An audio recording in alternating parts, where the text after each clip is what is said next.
Basically, 60 to 70% of the issues that you find in organizations, from my perspective, are rewards related. So the way we incentivize people. This is a podcast, I know when my son is sitting over there, so it sounds really bullshit because it sounds sexy, but it's not. Azerbaijan, I've heard about it, but where is it actually? And I'm just being honest, right? Everybody I've spoken to has been asking me questions like, how can I learn? And what can I do better? Wow. Even big CEOs. But the best perk I've received ever in my life, or seen, and I can give you a raise like tomorrow, right? Or talk to your manager and give you a raise.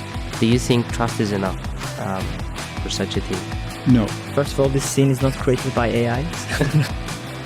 So again, I don't want to mention my age again, but I think I'm getting to a phase. I guess they know it. By now they know it, right? Yeah. It's called the 55 podcast. Yes, most likely. Thank you. Thank you very much. It's helpful. I think the town halls should be less about presenting. It should be more about communicating. I must admit I've changed my mind on consultants in the last year a bit. Wow. To what? Yeah, so it's a good question. For me, team building and fun are two different things. I actually don't believe what I'm going to say, but I think it's underrated. This is the moment where my wife will press the delete button on the podcast. Keep your friends close, keep your enemies closer. Oh wow, it's really nice. When do we do a next podcast? Yeah.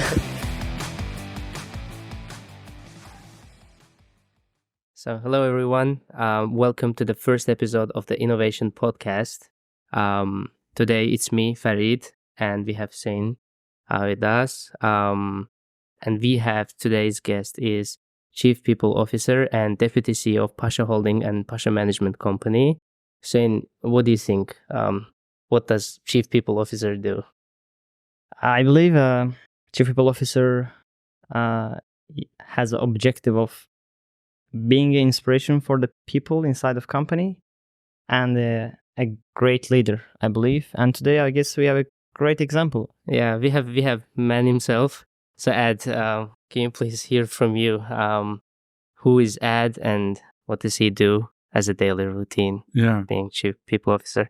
If I hear that description, it's quite a big challenge to live up to that. And who am I? I'm 55 years old and I'm still trying to figure that out. But I'm working on it every day. So I'm from the Netherlands. Like I said, 55. Married to a very lovely lady called Miriam. We've been married for almost 25 years. Next year is 25 years. So correct. We both deserve a medal for that because that's definitely becomes pretty rare nowadays, right? Mm-hmm. 6 children, 5 boys and a girl. Which I don't think I've learned anything more than through marriage and through parenting. I'm not the best at it, but I do try. I think both my wife and my kids know that. From an entrepreneurial background in terms of parents, so my parents were entrepreneurs. So I thought that might be a good idea for my future as well.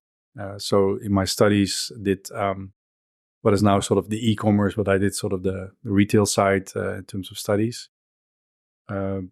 Became a tennis teacher just in my sort of private time to make some money. And I became quite entrepreneurial to make when I was younger, just to make sure that I could get through life in a good way. Yeah. Spent some time in the US playing tennis, came back, figured that's not going to be a life forever. Because it sounds sexy, but it's not. It's just you need to get a job. And I also keep telling my kids, life is not fair, so you should prepare for something. And I figured the people side of things, of business, is most interesting to me. So I always thought that it's interesting to understand how a business makes money. I've always found it very interesting. And then I read the right biographies of business leaders to understand also at a younger age on how they do that. But I felt the people side of it and the organization side of it was most interesting. So I did first, the system in the Netherlands works a bit different. So you don't go straight to university, just first higher vocational studies. I did that. After that, started working, and in my part-time, I started to do university. I finished it, and we just had talked with my son about it. I was 32 when I ended. But when I was done, I also had ended my university and had 8 years of experience. So it's sort of total the same. Win-win. Win-win. Definitely. And I think it's, I've also learned that you also can get a degree through character. And it's not just being a bright mind, but if you persevere and you hang in there, it's like you can also achieve something, and you never lose time. And that's what I also tell my kids, like, don't worry, like, don't watch your clock all the time. Enjoy life, but do study. Don't spend your time in sleeping in your bedroom playing games.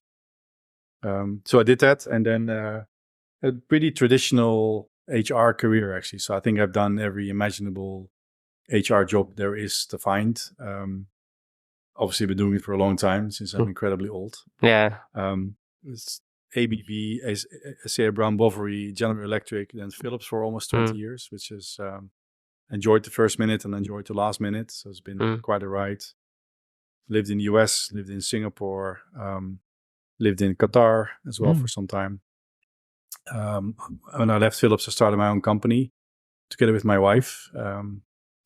We wanted to do something entrepreneurial and something for ourselves, because we came to a point where I'd been working really, really hard, and we felt it in our marriage. So it wasn't really going well. So I was just not home enough, too much focused on my career, my ambition.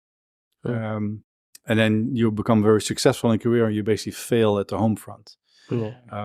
Fortunately, I had a wife who said, look, far enough. I'll give you a chance, but we need to have a conversation. So, psychotherapy for myself, relationship therapy with my wife, which took quite some courage, because I didn't want to do it. But my wife said, if we want to make this work, you need to learn about life and about yourself and how you parent and how you are showing up in your marriage. And it worked? It worked. So after 5-6 times, basically the relation therapist says, you guys don't need me. The funny, we talk about business and the 70-20-10 approach in terms of how you learn, e-learning courses and on the job.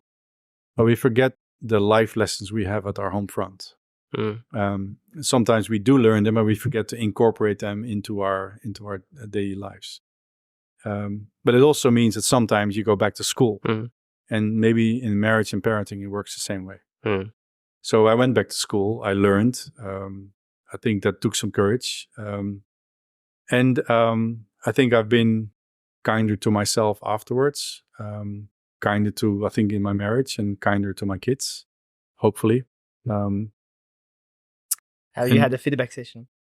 We actually, I know, we tend, I have to, this is a podcast, I know when my son is sitting over there, so I can't really bullshit. We can help you with that. We can also ask him, actually, if we want. But he's nodding there.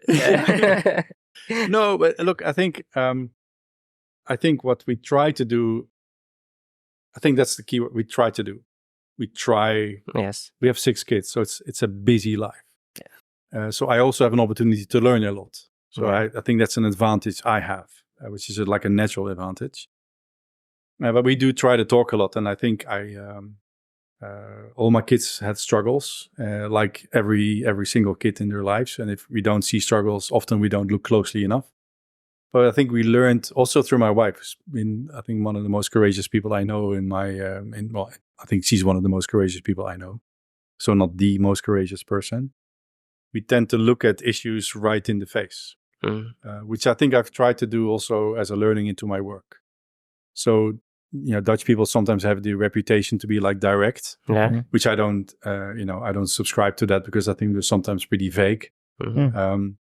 But we through that process, I did learn to address things as they are, even if it's hard. Also for me to say and to give feedback, or to say that this is on my mind, and no, this is hard for you to hear, but allow me to share it with you. And then think from a perspective that people are inherently good, and inherently try to work as well as you do with the right intentions. That's my starting point.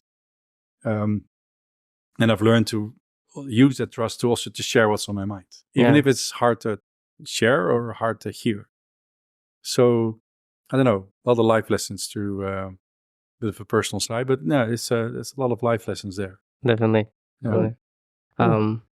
Yeah. So maybe just finish. So Yeah, for sure. started my own company, Brave Souls. It's like if you start a startup, you can do it in a field which you're not familiar with, and a startup by itself is scary as hell as anyway. Yeah, so that's you need to stay close to home. I think that's a good. And for me, close to home means executive coaching, bringing teams together, and team facilitation, organizational design. And maybe like generic HR issues to deal with. Like I had plenty of experience in doing that. And when I've been lucky to be part of organizations that had a really strong foundation in human resources. So I've learned a lot through them. And I started to do some interim HR assignments. So Qatar Airways, a pharmaceutical company in London, a heat pump company.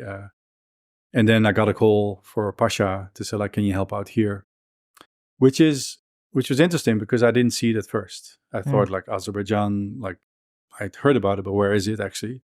And I'm just being honest, right? So I didn't know a lot about it. And then went through the process, talked to our CEO, Jalal. And that was quite motivating. Then went over here and I thought, where does this city all of a sudden come from? Exactly. It's a pretty big city, and it's a nice mix between quite a few big cities I've been living in, including the Netherlands, but also Singapore. And I thought this is a pretty cool place. And then I realized that I had an opportunity to work in a company and be well positioned, because it's not often that a company is courageous enough to position the people leader as at the top of the organization, which is again, that's a courageous decision. But then also felt like this is actually an opportunity to do something for a country, which I appreciated like intellectually at the time. But 10 months in, I feel it now. And that's a pretty good feeling to have. Yeah. So I often say that when people ask me, like, how is this job for you now? I often say it's the most honest period in my life, because I now feel I don't do it so much for my career or my ambition or for the nice paycheck and the nice surrounding and the nice country and the nice people, but it's really to develop a country to the next stage of its evolution. Exactly. Like every country has a next stage of evolution, no matter successful first world to third world. But I get to contribute in an important position in this country, and it actually feels pretty good. That's really important for us. I don't know if you know that, but there was a research about how every nation feels patriotic about their country. It's super high for us. It is high. Everyone at least has that ignition inside them. So hearing that is super important for us. But what I like, can I respond to that? Because what I like in that is that I do sense that, but there is still a very big opportunity of where people say, we are Azerbaijan and we are proud of ourselves, and we also have a lot to learn. Yes. So it's combined with a nice level of vulnerability in my perception. Mm-hmm. Right?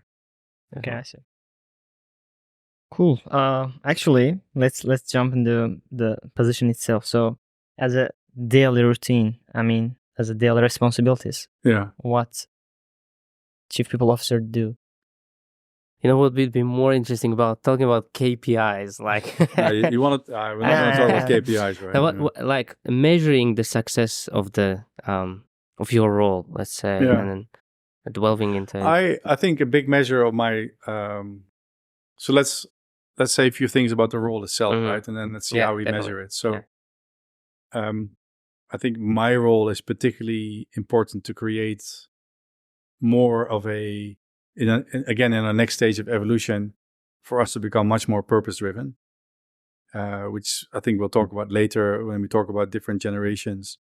The more generations we start to employ from a younger age, the more purpose becomes very important. We're also a very diversified company. So we have these banks, but we also have, cow farms and, fish farms, and we have supermarkets, and we have life insurance. Yes. So it's very diversified, but there's something that can connect us all together, which could be our purpose, right? In support of the country. So one of my big outcomes need to be in the next couple of years that we as sort of our overall group HR organization is that we support the fact that we become a purpose-driven organization. We also, another outcome for me personally is like to develop strong leadership. So we're growing as a company, and there's a lot of responsibility on our shoulders, also in support of the country. But we need to be able to carry that weight, and we're still learning, right? And our organizations are growing. So leadership ability needs to evolve. So we need better leaders over time, which means our leaders need to grow. And we have about 25 CEOs I particularly focus on in terms of coaching and personal development. Mm-hmm. But there's an overall ecosystem I specifically focus on, which is what I call our top 100 leaders. Mm-hmm. We need to develop those, but we also need more leaders because our company is growing, and we're expanding. Not only in Azerbaijan itself, into different areas, but also Uzbekistan and other countries. So that's the second part, which I think is really important. The third part is organizational health. So I need to make sure that the way we run our organization and the way we design our organization is motivating for our leaders to work in with the right levels of empowerment, but also that it's that there's good communication flows and there's quick decision making, right? And so governance is a big part of my my direct responsibility and organizational health. So do we deliver the right level of leadership principles to our people? Do we treat people fair? Do we have fair and equitable people practices across the organization? Do we have a strong enough succession planning process to make sure that the next level of leadership, like guys yourself, are up to the right road towards leadership? And the last thing is that, in particular, and that's just a choice we've made, is that there's 4 key people practices that we're going to focus on, which is total rewards, which is complicated. And if you typically 60 to 70% of the issues that you find in organizations, from my perspective, are rewards related. So the way we incentivize people, the way we motivate people, the way we drive mobility across. So that's a big part, and that it's very tactical from base, short-term incentive, long-term incentive, or benefits such as do you have a gym membership or do you drive a car, towards what's our philosophy in reward. It's quite broad. Second is talent management. That includes staffing for the right people, finding the right people in the right workplace, in Azerbaijan, but also beyond. We have a side project we call Home, which is we're exploring the world for which people from Azerbaijan have been successful outside of Azerbaijan. We'd like them to come home. And how can we make that more attractive to them? Because I think we kind of need them. Definitely. We just recruited Jamil in our team, and he spent 13 years in London. He now just came back with his family to Azerbaijan and lives in Baku, now back. And he's the leader of Total Rewards. So it's kind of cool to get him back, right? Cool. Exactly. That's super cool. So second is talent management. So making sure we have the right key staffing, that we have the right succession planning process, that we have a leadership development platform for our leaders. So one of the things we're doing is, and you might want to talk about it later, is that we're starting what we call it Pasha Journey, which is a development program for our top 100 leaders, which is very much focused on our Pasha leader profile, which we have developed, which has 4 key components that you need to develop yourself, lead others, lead managers, and also lead the business. So it's based on the concept called the leadership pipeline. And we're specifically for our top leaders are starting to focus on how do you develop yourself and how do you develop others.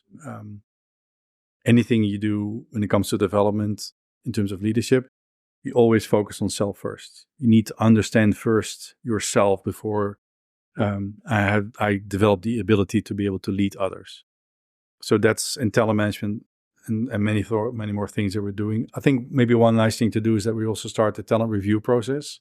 Review process. Yeah, talent review process, which is a key process across all of our organizations to elevate the visibility of leaders. Mm-hmm. Like we just need to know who we have in our organization with the right leadership talent to be able to beef up our succession planning process with the right names, but also to understand, what are the right key leaders we need to focus on and where do they struggle? What do they need for us to be able to develop them? We're moving slightly away from using all types of assessments and data assessment centers to think about what is your potential. We want to go more closely to ourselves, to home. Like I'm going to ask people, forget the assessment from your external vendor. What do you think about this person's ability to perform over time and what do you think about their potential? Mm-hmm. Mm-hmm. So we're moving from gathering data to real conversations. So we need to have much more of that. And that's all part of talent management. Learning and development is the third one. So we need to develop this learning culture. I think we'll talk about AI here. And a lot to do, like part of AI is really to make sure that we understand how to work with AI. Definitely. Which also means reskilling and skilling up our entire workforce. So developing a learning culture is going to be very, very key for us. We need to develop a learning mindset, and we're going to focus on all the standards at the beginning. Learning philosophies like 70-20-10, and I can go into that. Which basically means you're e-learning, you do coursework, but you also learn on the job. And also to make sure that we understand how you learn, because you learn in a certain way and you learn in a different way. Mm-hmm.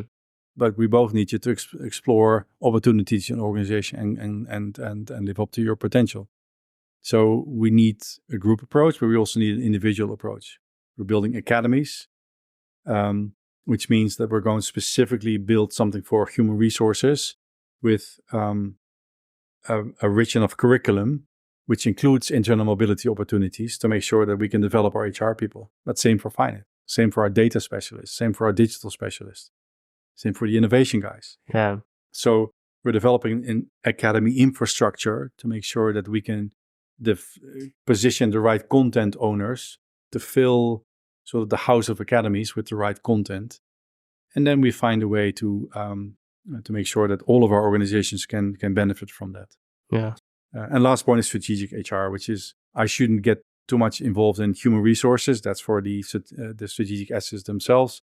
We have incredible people. They know what to do. They don't need my help. But if we want to work together on, let's say we want to have one way of doing employee engagement service because it's easy to compare and to share benchmark results, or we want to make sure that Pasha Bank doesn't compete with Capital Bank for salaries. It's good to align salary benchmarks together. Yeah. So again, fair and equitable employer across.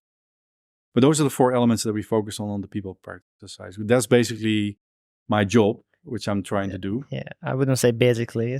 Well, that's yeah. This is very difficult, even to understand. Yeah. And then apply. Yeah. And very hard. There are a lot of things. But look, I've been doing this for I've been doing this for a long time. So I've been working for 32 years in HR. So I've had some. You make it look easy, It's not. Look, I think this job is not that hard. Okay.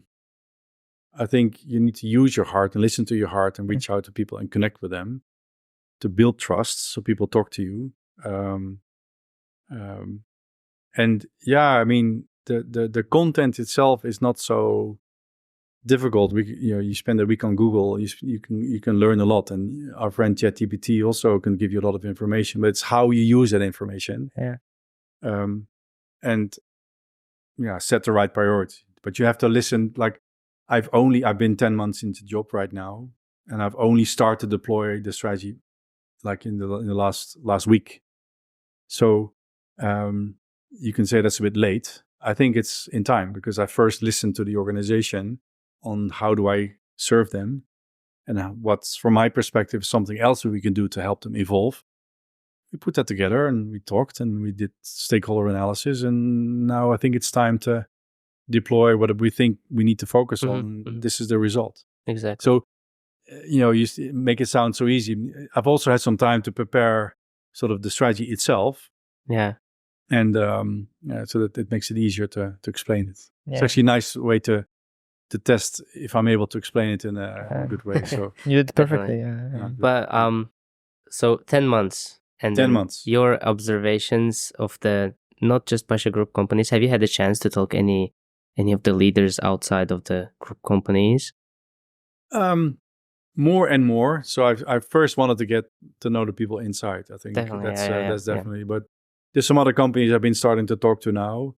I've also been increasing my network, particularly from HR leaders as well, but also some CEOs from outside.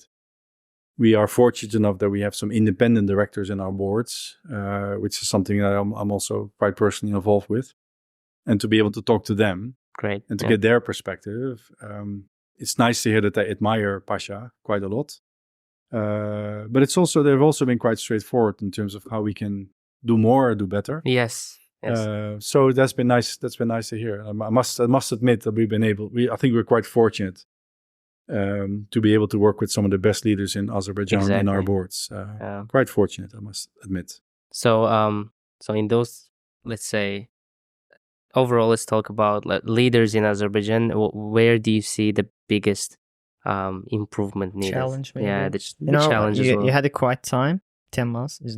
So what has been the hardest part about the people themselves? Yeah. You said that we are a bit vulnerable or open to learn. Yeah. I believe there are some sides of that makes it a bit challenging as well. So what's your observation? Well, how would you answer that question?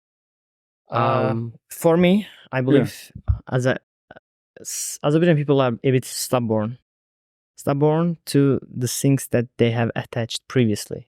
So sometimes change may require a bit longer time than expected.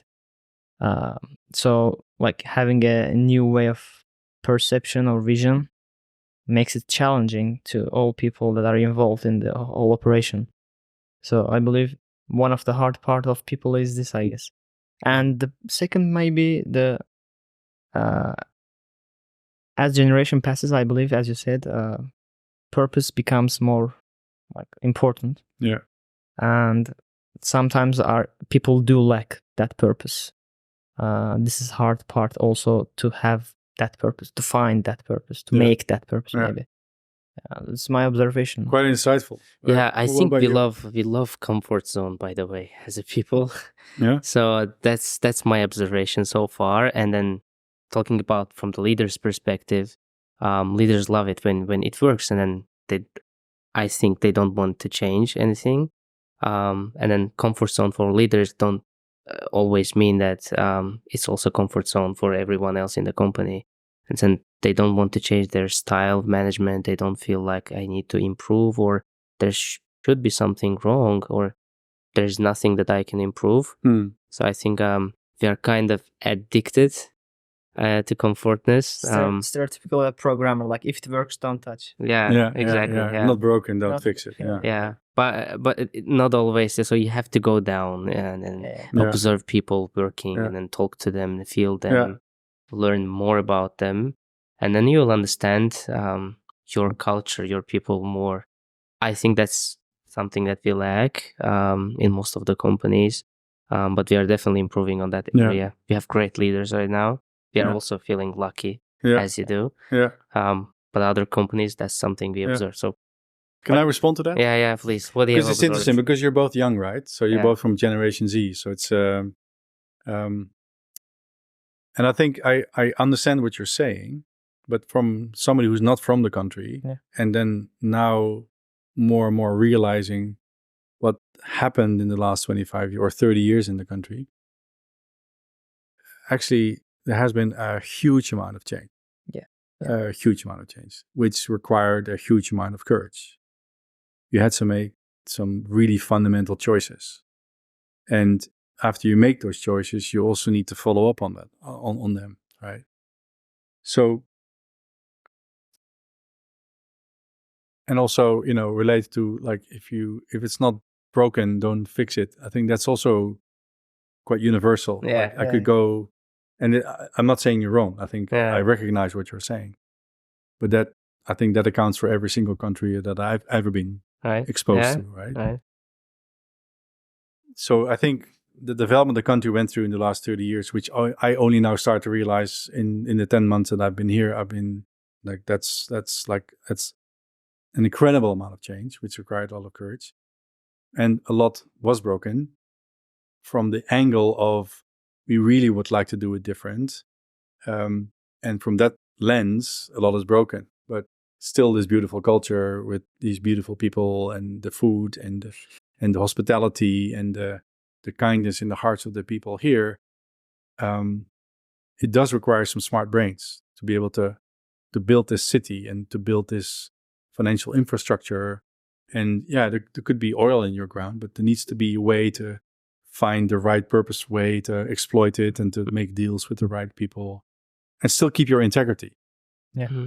Right. So that it's pretty amazing. But because you're both young and your generation, in my perception, wants rapid change because you've been brought up with even take mobile phones, like, you know. Yeah, we observe rapid change. Yeah, everything is rapid. So it's like update after update, right? We live them, yeah. Yeah. And I mean, I'm from the 1969, which is the year in which the first message on the internet has been sent.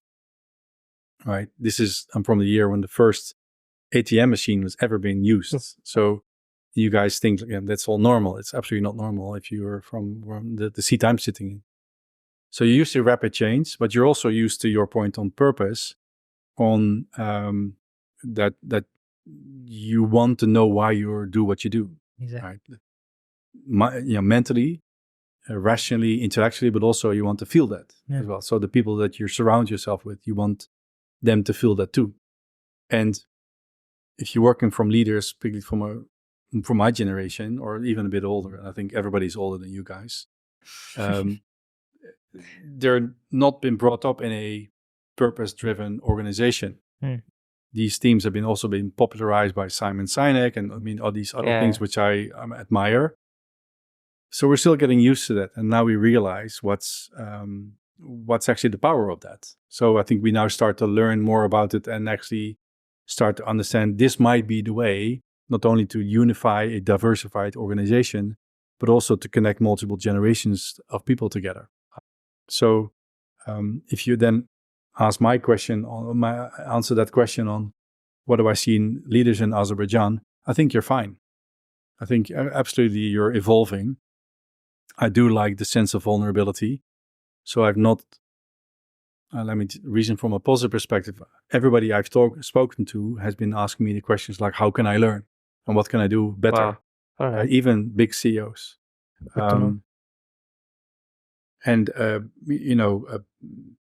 They've been quite vulnerable with me, even on personal matters, which I didn't expect. And that's not, I've been warned that it would be less vulnerable. And I experienced the opposite, which is what are we as a society in Azerbaijan saying to ourselves, which might not be true. Yeah. Right? Same as like how we complicit in creating the conditions for ourselves, which we don't want for ourselves. Right? So sometimes you create this image of like, this is what we are, and therefore this is hard. Mm-hmm. But it might be different from the reality if you have the conversation or ask a different questions. Right? So even like, small things like our meetings, we go into these meeting rooms and we start to go into topic. If we just take a pause and say, let's do a check-in. How are you? Yeah. Like, how has been your morning? How has been your week? Connect on a fundamental human level first. What would you like to get out of the meeting today? Just checking in. Is there anything stopping you from being here? Like, could be something wrong with your child, or could be something wrong, like maybe you have to go to the dentist, or something keeps you from here. So I check in with you first. We connect. And then let's talk about the things that we need to talk about.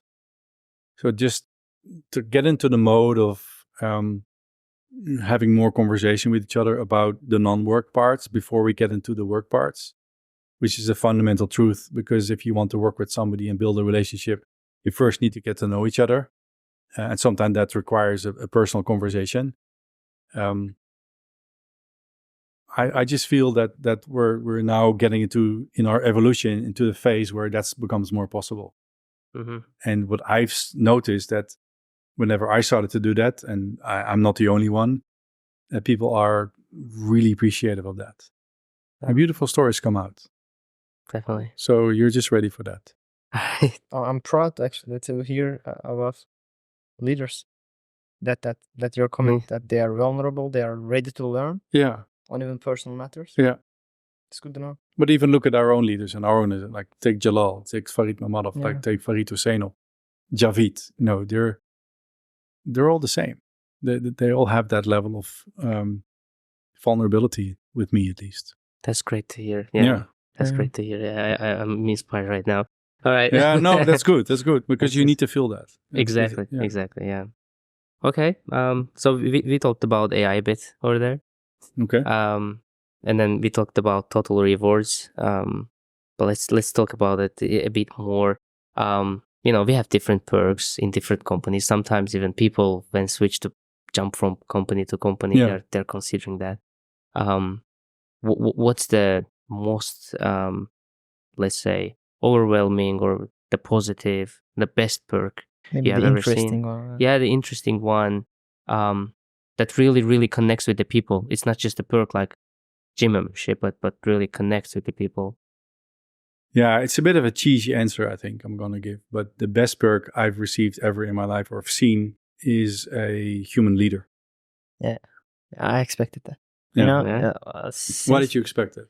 Why did I expect it? Yeah. Last in Merge, Steve was talking about his experience, and at one point he mentioned that whenever I talk with my daughter and when she complains about her work, she talks about her teammates, and when she likes his workplace, again she talks about her teammates. Yeah. So whatever the case, the root cause is usually the people. Yeah. And the top of the people are leaders. So that's why I expected that. Yeah, and I can look. If we're like we are a for-profit organization, so I think the best way to live up to our purpose, and you find it back in our purpose statement, that we are in business, meaning we are a profitable organization, which allows us to give people a base salary, a bonus, and sometimes a long-term incentive. And I can increase that. It's not a big problem. We can increase that for you. Maybe we need less people then to be able to afford that. Yeah. But we can always, that's the easy part. And I can give you a raise like tomorrow, right? Or talk to your manager and give you a raise. Because you're not happy. And then you're happy. I can guarantee you, and it's scientifically proven, in 3 months, you're going to be unhappy again. It's not sustainable. Yeah. But if you work with somebody who tries to understand you at a human level, tries to get to know you in terms of what is it that you need to get out the best of you, create an environment of trust, has a genuine ability to listen, also has an ability to be clear with you. So clarity is kindness, right? I'm not kind to you if I'm just saying you're a nice guy, and then go off do work. I'm kind to you if I say, this is what I expect. Okay. And it's these 3 things by next month, the next 6 months, in 5 years from now. And then give you the full belief that I believe that you can do it. Trust. And that's real empowerment. So real empowerment is I believe that you believe that I believe that you can do it. Right? So it really goes really deep. If you work with a leader like that, salary is still important because you want to pay gas, water, and light, and you want to go on a holiday, and maybe you want to get a new bike or a scooter. But it's going to be a secondary, right? It's going to be like a base you start from, but you're only really going to live up to your potential or be happy if you have a good leader around you. And it's the same when you go home. Like if you have a partner which brings in the goodies, but it doesn't treat you with respect and doesn't make you feel like a human being. Yeah. Who that other person wants to be part of and be part of, then that's not going to last very long, right? So Same with kids. You can give them everything you want, but if you don't tell them you love them and you make them feel you mean that, it's going to be a very rational, fact-based relationship, which is not going to feed the child. They need to feel your tender love and care. And it's the same at work. By the way, I guess Farid is a great example of the thing that you said, because when he joined us team, he said that the main reason that I coming to your team is you guys. So So yeah, I had 2 great offers when I was switching my Okay, job 2 months interesting. ago. And then my ex-manager, let's say, he came up with a great idea. He was helping me to switch to another job. He said that buy a table, buy whiteboard at your house, write pros and cons of each job offer for you. And I wrote it down, and it was full balanced. Like everything was perfect for both of them. But I was still very stressed. And my wife came up and told me that it looks like you want to work at Pasha Holding. And then, what's the reason? I don't see it here. And I say, I like the people there. And she told me that just include that in your table. Why are you Wow. focusing on something that's like salary or, the perspective and so on? Include people in your comparison. And I included it there, and then everything's solved. And then I'm super grateful. Super good story. Yeah. Super good story. Yeah, and then super good. And your wife is a good example of why we also need more women in our organization. Exactly. Not only in leadership positions, and not because of the gender, but just because they bring in a different perspective sometimes. And that can happen the same time with men, right? Like I don't want to be like this man type, although I have 6 kids, so this I'm covered. But you need to bring in a different perspective. So don't get me wrong, I love performance. Yeah. I love KPIs. I love target setting. I love project plans. I love deadlines. I love to meet them. Mm-hmm. But that's your stable state. That allows you to play. You can only win if topics like vulnerability and kindness and openness and transparency and leading from purpose, and allowing yourself to work with people you enjoy spending time with, because 8 hours a day, that's a long time. Yeah. It's a long time. And if you hate the guy sitting next to you, that 10 hours is going to feel like a lot of hours, right? And that's, we often hear the bit cheesy remark like, don't choose the organization you want to work for, pick the manager you want to work for. Exactly. It's kind of true as well, right? So do that. Your wife has been smart. Definitely. Very good. So, and then there's a quote from Simon. It says that the team is not people you are working with, but that trust each other. Yeah. Do you think trust is enough for such a team? No. Trust is a starting point. It's a very important starting point. But no, I think it's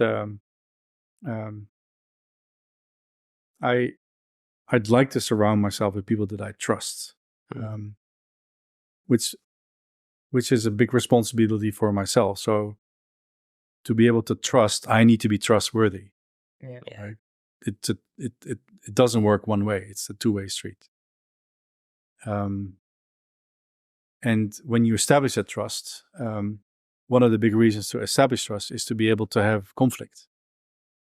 So I can have conflict with you if you and I have trust each other. Because if I confront you with something that I think you can do better, or should have done better, and how can I help, that's sometimes a hard message to hear. But if you trust me, you trust my integrity, and Jalal talks about this a lot. If you trust my integrity, then you're going to listen to me. You're not going to take it personal, right? So that allows for our ability to have conflict, which is in service of the organization, which is also, you're on the payroll of the organization. And again, I love performance, but that's in service of the organization. So trust is not enough, but it creates the ability to have conflict. It creates the ability to keep each other accountable. So, and I would like to say also to my manager, if my peers, some of them are not pulling their weight, I would love to have the conversation with my manager about that. And I will tell him. And that for that I need trust. Otherwise I can't speak up. And And then he can tell me about my peers, and some of them struggle. And this is then also where I can help. So trust is not enough, but it's a key ingredient for all the other things to kick in. But again, trust isn't like, I learned to trust you. I need to be trustworthy. Got it. That's very important. Taking accountability to the whole exchange of kind of values as well. So. Yeah. So Good point. That's well said, actually. Yeah. Well said. you said quote, so I will continue with that with another quote. Not in his goals, but in transitions, man is great. Yeah. You added this one to your LinkedIn banner. Oh, I have? Yeah. Yeah, Okay. you did. Good. What specifically this quote like, and what's the maybe story or meaning to you? Yeah. So I'm a big fan of William Bridges, Bill Bridges, and he developed this whole concept about transitions. So, and that's the same with the leadership Pasha leader profile, which we have, which is based upon the leadership pipeline, which is you first develop yourself, then you learn how to lead others, you lead other managers, and then you lead the business. And actually, there's also an enterprise version of that. And I can develop myself. I can spend time, go through the right exercises, work, develop in the company, but also develop at home. And then I can learn how to lead other people based upon that. But both in itself are manageable to do. What's hard is to transition from one to another. Yeah. So it's really hard. It's like when you become a parent, nobody prepares you for that. So if you buy a television, there's a thick book that you get with all the instructions. And then a child comes into your life and nothing prepares you for it. Like there's no instructions, there's just stories, and your child is always different than any other child. And you also don't know what all of a sudden you feel. Because it's like I can't prepare you guys for it unless you guys have kids. But you can't prepare for that. So I find in what we can do in companies is to help people through the transition from one state to the next. And it's the most complicated part. It's where also people fail. I believe that a leader will fail if he doesn't make the transition from understanding themselves to really wanting to understand and develop the ability to develop other people. It's a transition that you need to go through. Usually has 3 phases. So there's an ending, a neutral zone, and a new beginning. And we often think that when we go to a new job, that's the new beginning. It's often still the ending, because the world as you knew it has ended, and you don't even know what your new world is like, even though you're in it. So you're still phasing out, even if you're in your new job.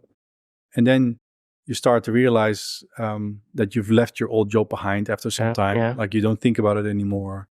You're a bit less in touch with your former colleagues, and you moved on.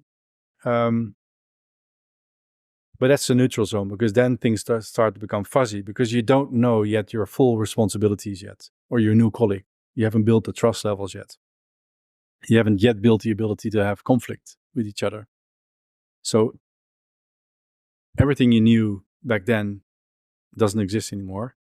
You're in a new situation where you also don't know how things work or how you respond to things. So it's the hardest transition phase. It's a neutral zone. Yeah. Up until the point where if you're courageous enough to be able to be trustworthy and to trust other people, develop the ability to have conflict, understand the business, start to understand what are your stakeholders and how can you build a relationship with them, again, using that trust, then all of a sudden things start to become more predictable. And if you turn on this light bulb, then this light goes on, right? All of a sudden. And only then you are in a new beginning. So, and that's all happening in a transition. And often mistakes organizations make is that you've started your new job yesterday. We now want you to achieve this target. Yeah. And it's confusing. It's hard. So offboarding, onboarding processes from an HR speak term is incredibly important. And you have it every single time you go into a new phase in your life. Let's also not ignore the fact that a manager becomes a father or a mother. That's a big transition. and it's impacting the way we perform in our jobs. But also if you move from one organization to the next internally. But if somebody joins Pasha, we need to be, mindful of the fact that it's a pretty scary place to be part of. Yeah, Yeah. exactly. In the beginning, right? Yeah. I mean, see. I've been super blessed with my leader, Jalal, who has given me the time. That now after 10 months, I deploy my people strategy. And he said, get to know the people first. Get adjusted in Azerbaijan. Get to know our culture. Get to know your team. Learn, observe, learn. Write down, reflect with me. And then let's figure out a plan what we need to do going forward. That's incredibly courageous. Because he's also taking a risk to get, in my personal case, an expat from Europe here, which I think doesn't happen a lot. Yeah. And it's the best thing for him would have been that I would have been incredibly successful, like weeks in, like big impact, big change. And he said, no, take your time. Wow. And he's right. He's absolutely right. So I've been blessed, and we should all be blessed. So Definitely. part of my role, and then again, maybe it's a long answer towards the compensation question you've asked. I can fix your salary. It's not going to make you happy. We want the leaders who manage your transitions in life into the work that you do in service of the organization and for our customers and for our partners. It's incredibly important. Talking so much about so different things like emotions, being brave, and connections with each other, and I see how important they are, especially from a leader's perspective. And nowadays, as we talked, AI is there, and then when we talk about those topics, and I think that this is completely against something AI cannot do at all. So how would you see that? Out of whatever we talked until this point, I can't see myself anywhere AI can be involved in. Okay. Would you? What do you think? First of all, this scene is not created by AI. Yeah. So to me, I believe it will affect, for sure. In what level, we will see. But for the improvement speed that I'm observing, it will be unexpected, I believe. What I mean is, it will happen in instance, and again, we will be in shock. You remember probably when ChatGPT came into our world, we were so happy. For a while, we didn't have access as Azerbaijan. Okay. And we used VPN or stuff, and okay. When we I was not aware of it. So, when we talked with that, and it was giving responses, we were mind blown out. So how it's happening. Yes. Right now we are get used to it. We just use daily. Yeah. And I believe regarding that HR part, it will happen in that regard, I believe. So there are some startups already doing similar stuff. They started from the fundamentals of CVs, etc. And right now it will come to the even conversation. In one place you said that from that survey stuff to the conversation part, I believe they might bring that AI, that very natural human-like AI sound, maybe video, maybe even a hologram, I don't know, we will see, to that conversation. Yeah. So it's very high likely, I believe. I have a negative opinion about it. Argument. Yeah. Bring it on. I don't think so. There are so many tools coming out from the people perspective, like AI tools checking out if you're culture fit to the company and so on, like psychometric tests and so on. I definitely don't believe in that. And we have so many startups applying to us. I would say 5 out of 40, which is a big number, seriously. 5 startups claim that we do a great check on the employee, on the new person, that they are culture fit or not, and then what they want. I think the emotions are not there. You AI, I don't think answers even are honest when they talk with AI, or if they don't talk to a human being, I don't think the trust level can be more than like 50%. Yeah. So in that regard, I believe that choosing a human being, maybe it can help, but not that much. I wouldn't rely on it, but I see that companies, start to prefer that. It kind of eliminates them kind of operation, Yeah. part of the operation. Yeah. I would say even 40%, 50% is kind of being like the first screening part, that's fine. But the culture fit and then psychometric tests and so on, I think that's too much. So what do you think about that? Is it overused? So in all honesty, I think we're not yet at the phase where we can draw conclusions. Mm-hmm. So remember seatbelts.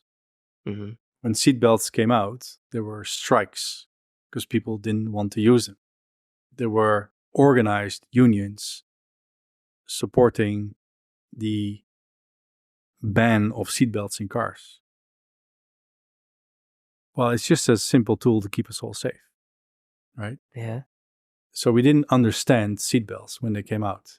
We also didn't understand the calculator, which I think has been widely communicated that when we started to introduce calculators, also there were strikes. And these people are... strikes, I guess. Yeah, we Yeah, like yeah. strikes. That's true. Like, have you ever worked in France? So sometimes we just don't understand technology yet, and we start to draw conclusions and have big opinions about them. I tend to make my mistakes, but with AI, I tend to keep an open mind and just explore, and just be curious about it. Yeah. So I do think that from what I know now, and I try to keep up to date with the possibilities as much as I can. As far as I know, the way AI has been developing is not to replace us. It's meant for us to work alongside AI. Yeah, exactly. I don't think AI will take our jobs. Mm-hmm. I think AI will take the job of those who don't know how to work with AI, Mm-hmm. right? Which is also a phrase which has been widely used, and I subscribe to that. AI is meant to, understand and duplicate augmented human reality. Mm-hmm.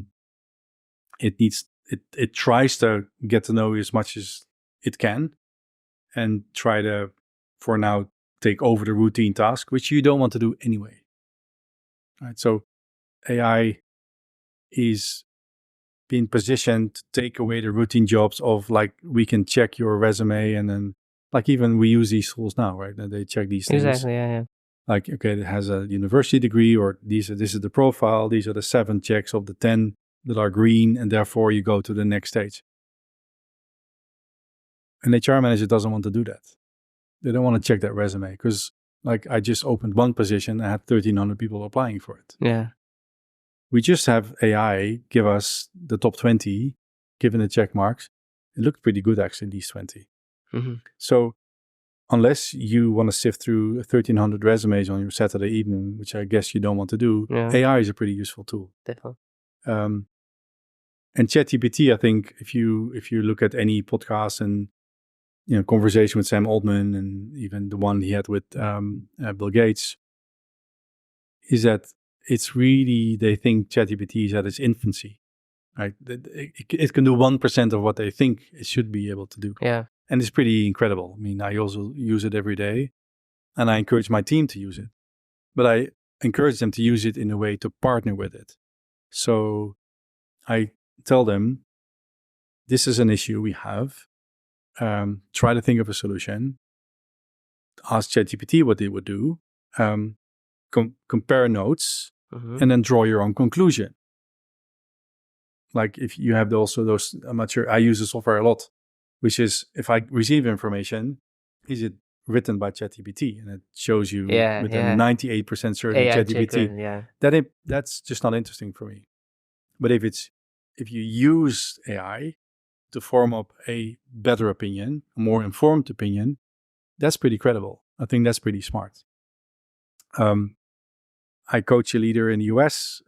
His name is Jonathan. He leads a company called Grok.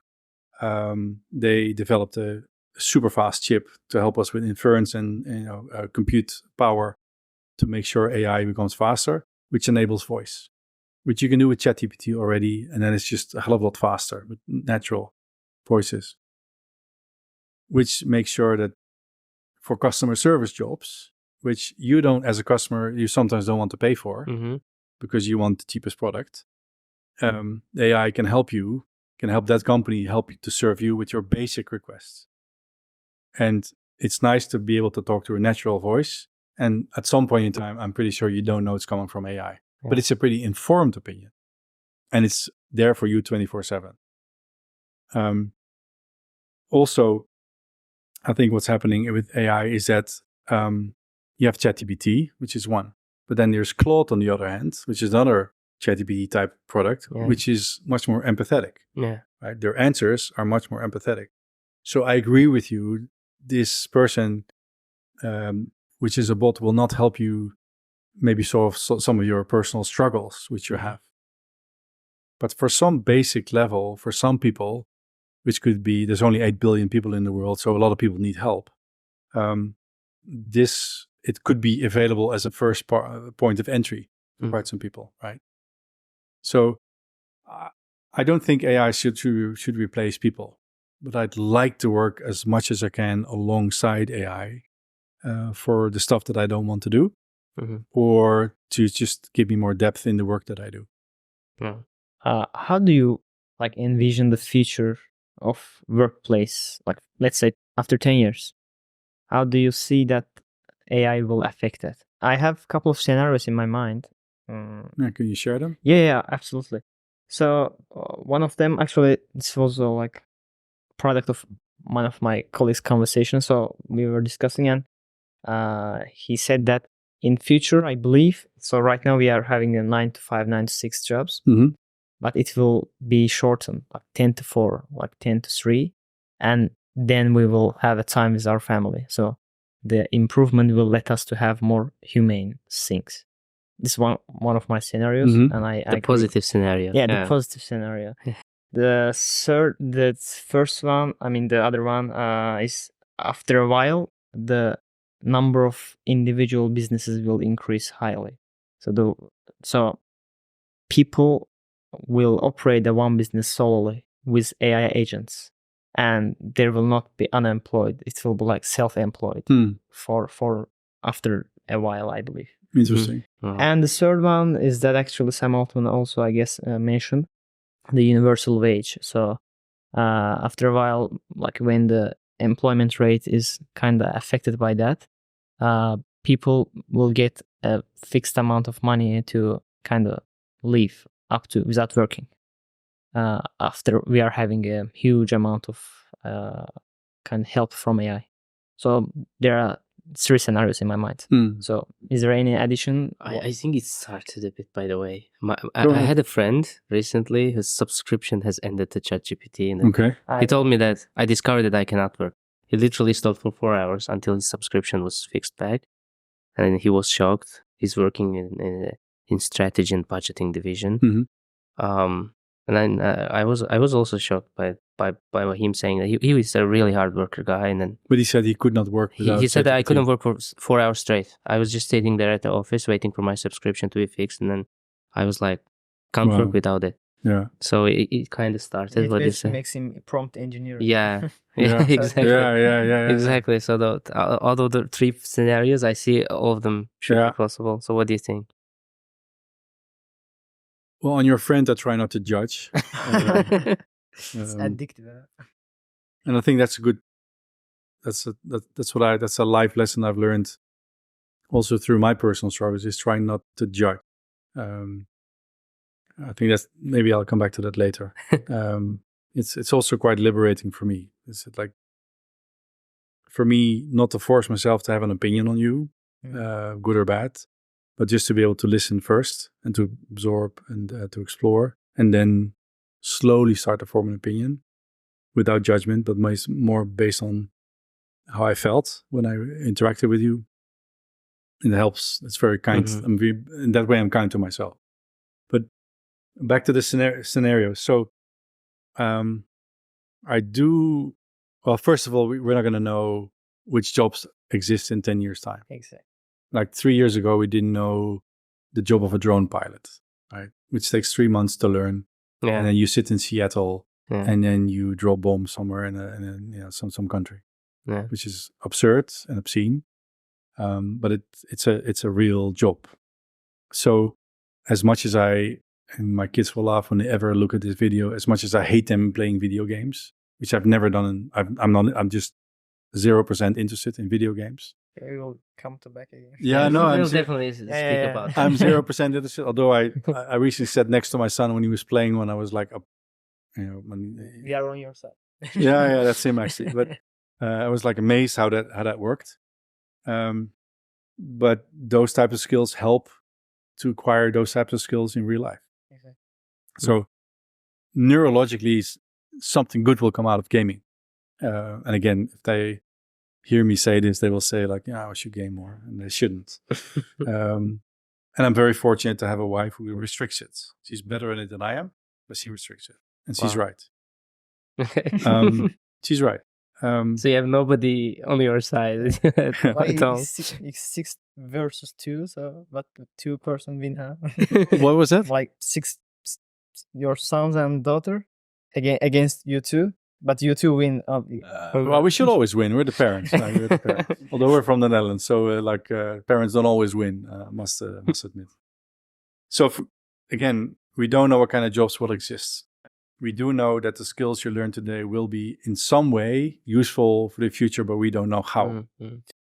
I do believe that the concept of a job will go. Okay. I believe that you will have a set of activities. And you do something for Pasha, you do something for yourself, and you do something for the charity that you are part of. And so you will have a set of different activities throughout your day. Various, independent from each other. Yeah. Not even this. Not fixed place. No, not even fixed. And within the company, same. So, like you have Amazon Mechanical Turks, right? Which is like you can subscribe to a subscription and you can spend your day doing a variety of tasks for a variety of companies, which is then maybe to your point, that's your own company. Yeah. So you are your own company.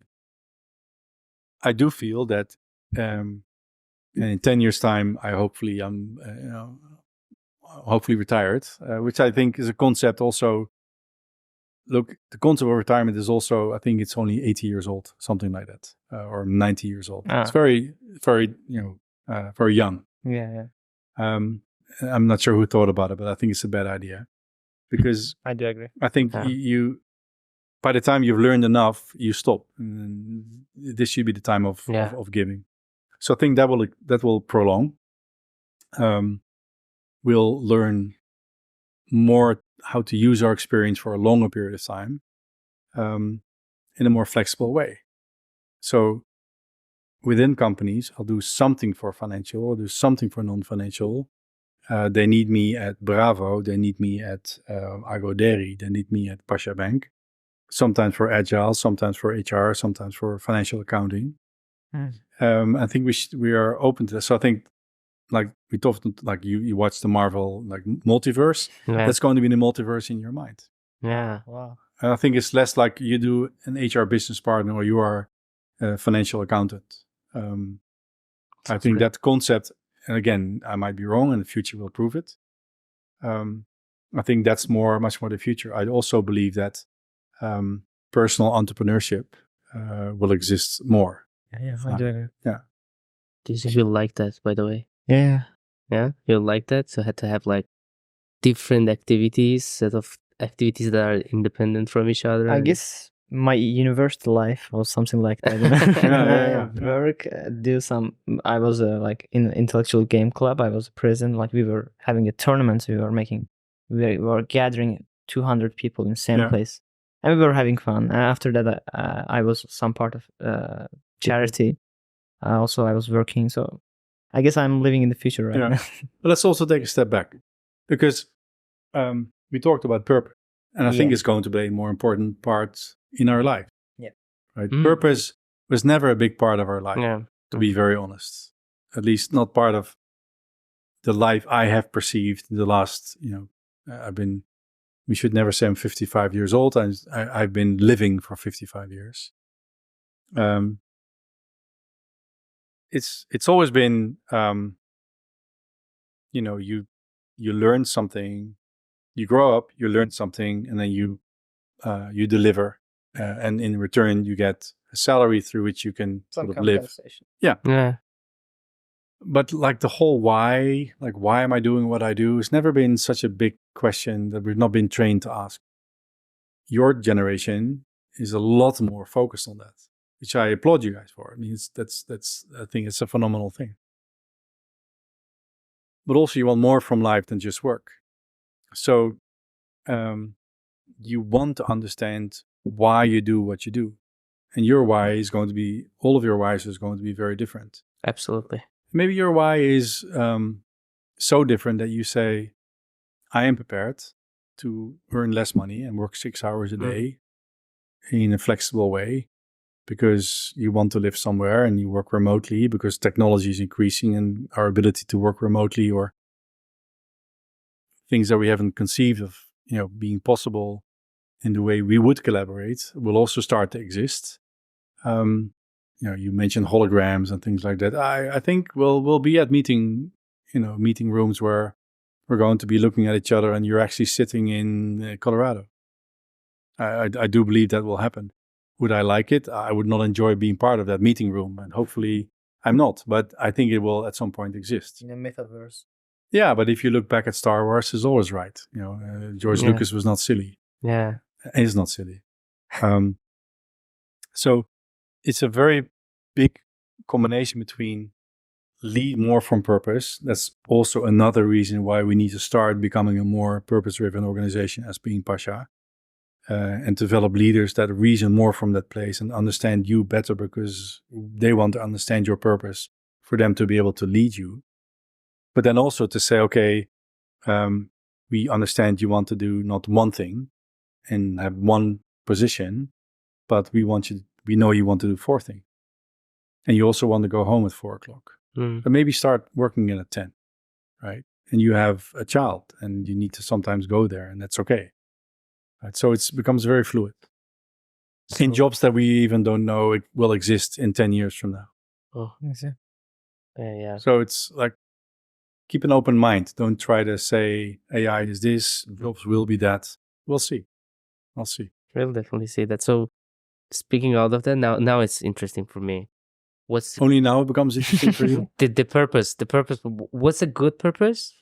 And what's a bad purpose for you? But not obviously bad purpose. Like, it looks good on paper when you write it, but it's not actually a good purpose.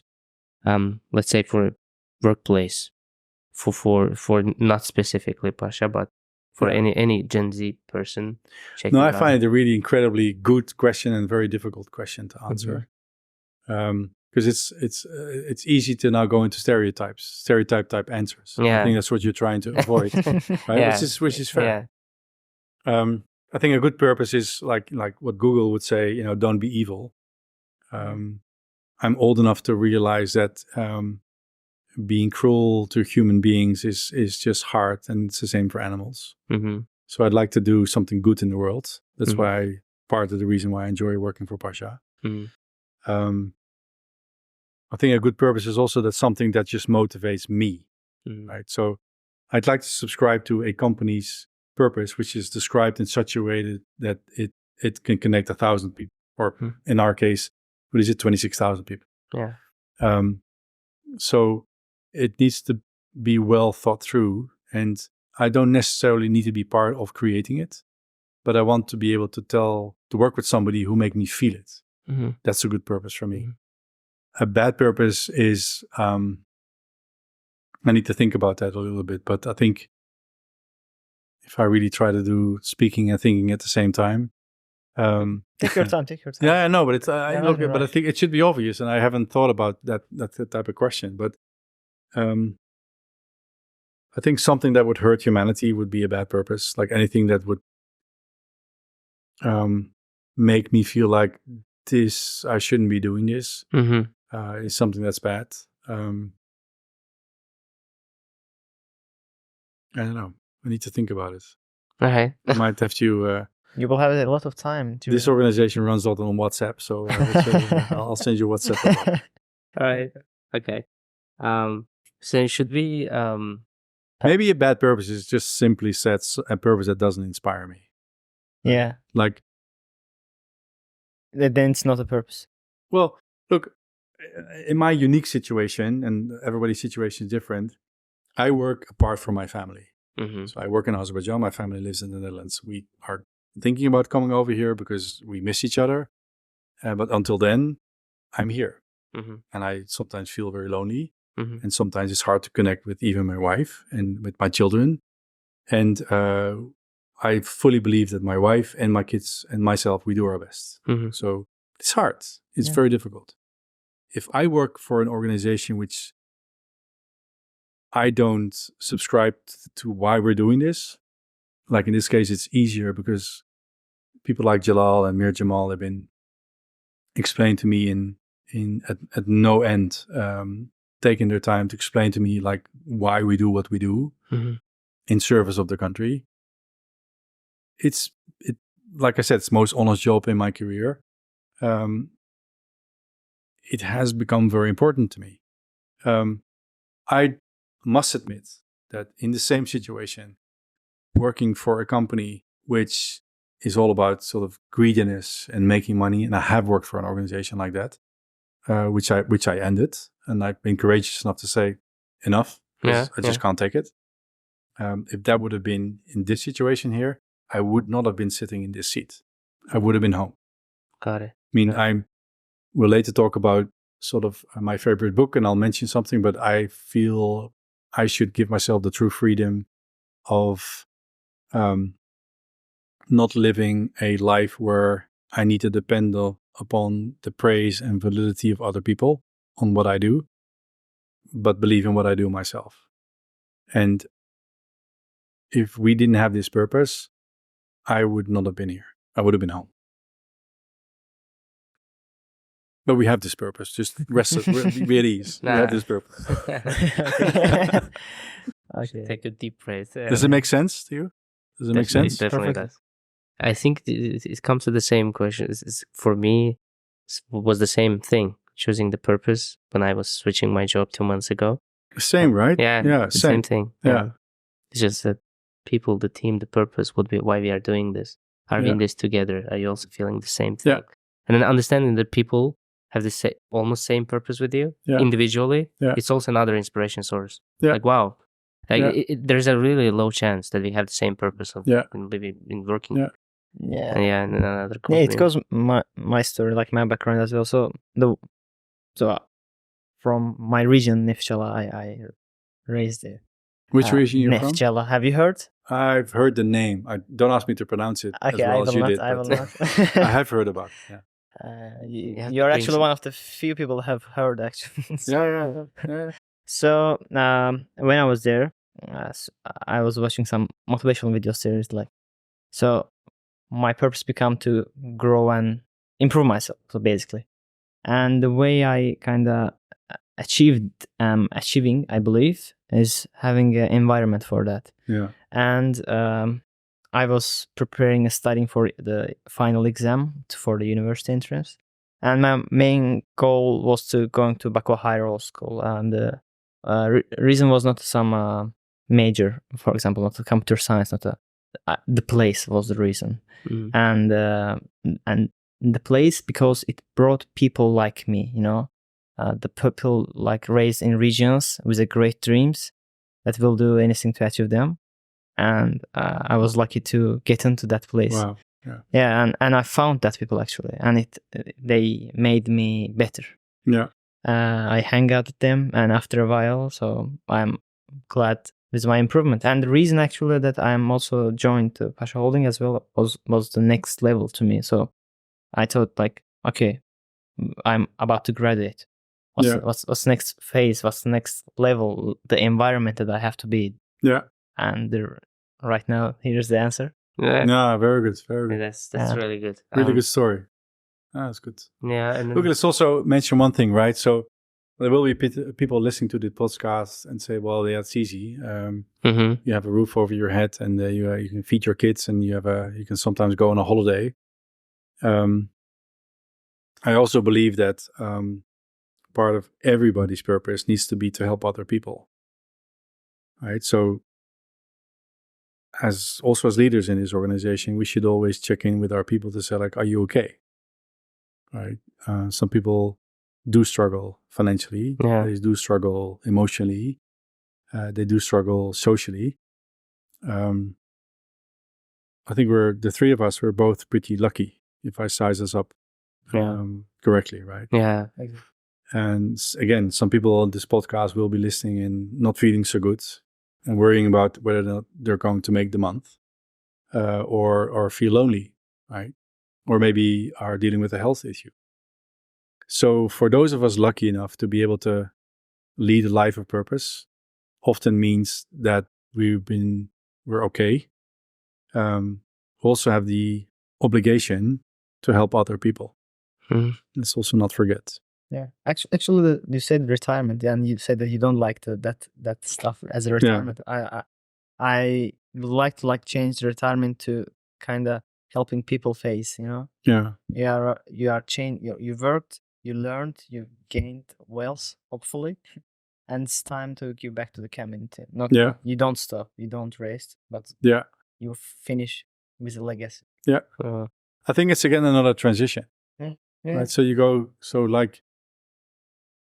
So again, I don't want to mention my age again, but I think I'm getting to a phase. I guess they know it by heart. Yeah, by now they know it, right? Yeah. It's called the 55 podcast. We will put in the title. Yes, most likely. Thank you. Thank you very much. It's helpful. I think I'll do this for another 10 years, maybe. And then I don't think I then transition to something else. I think the transition will be gradual, right?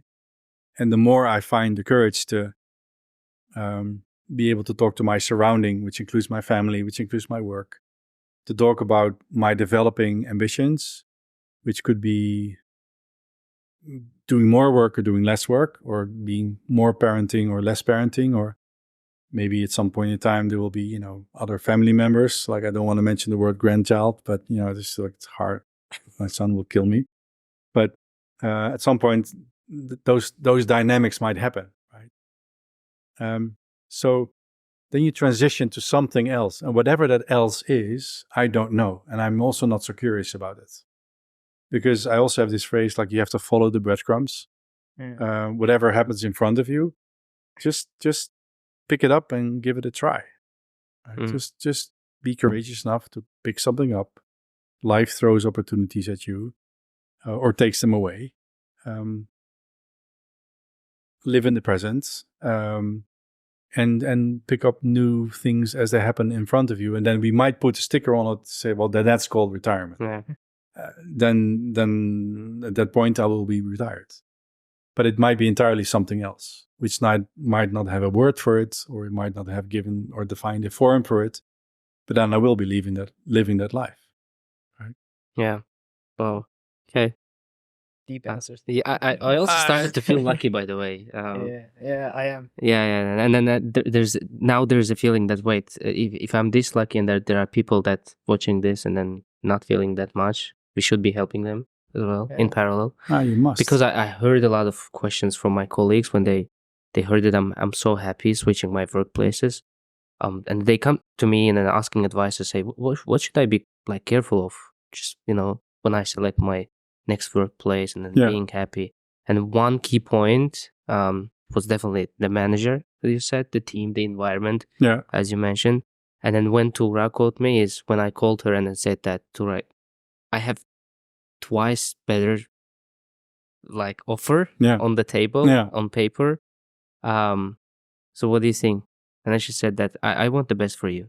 So I'm not going to say that. It sounds like something that she would say. Yeah, exactly. And I just I think it was like a few seconds of talk, and then I hanged up.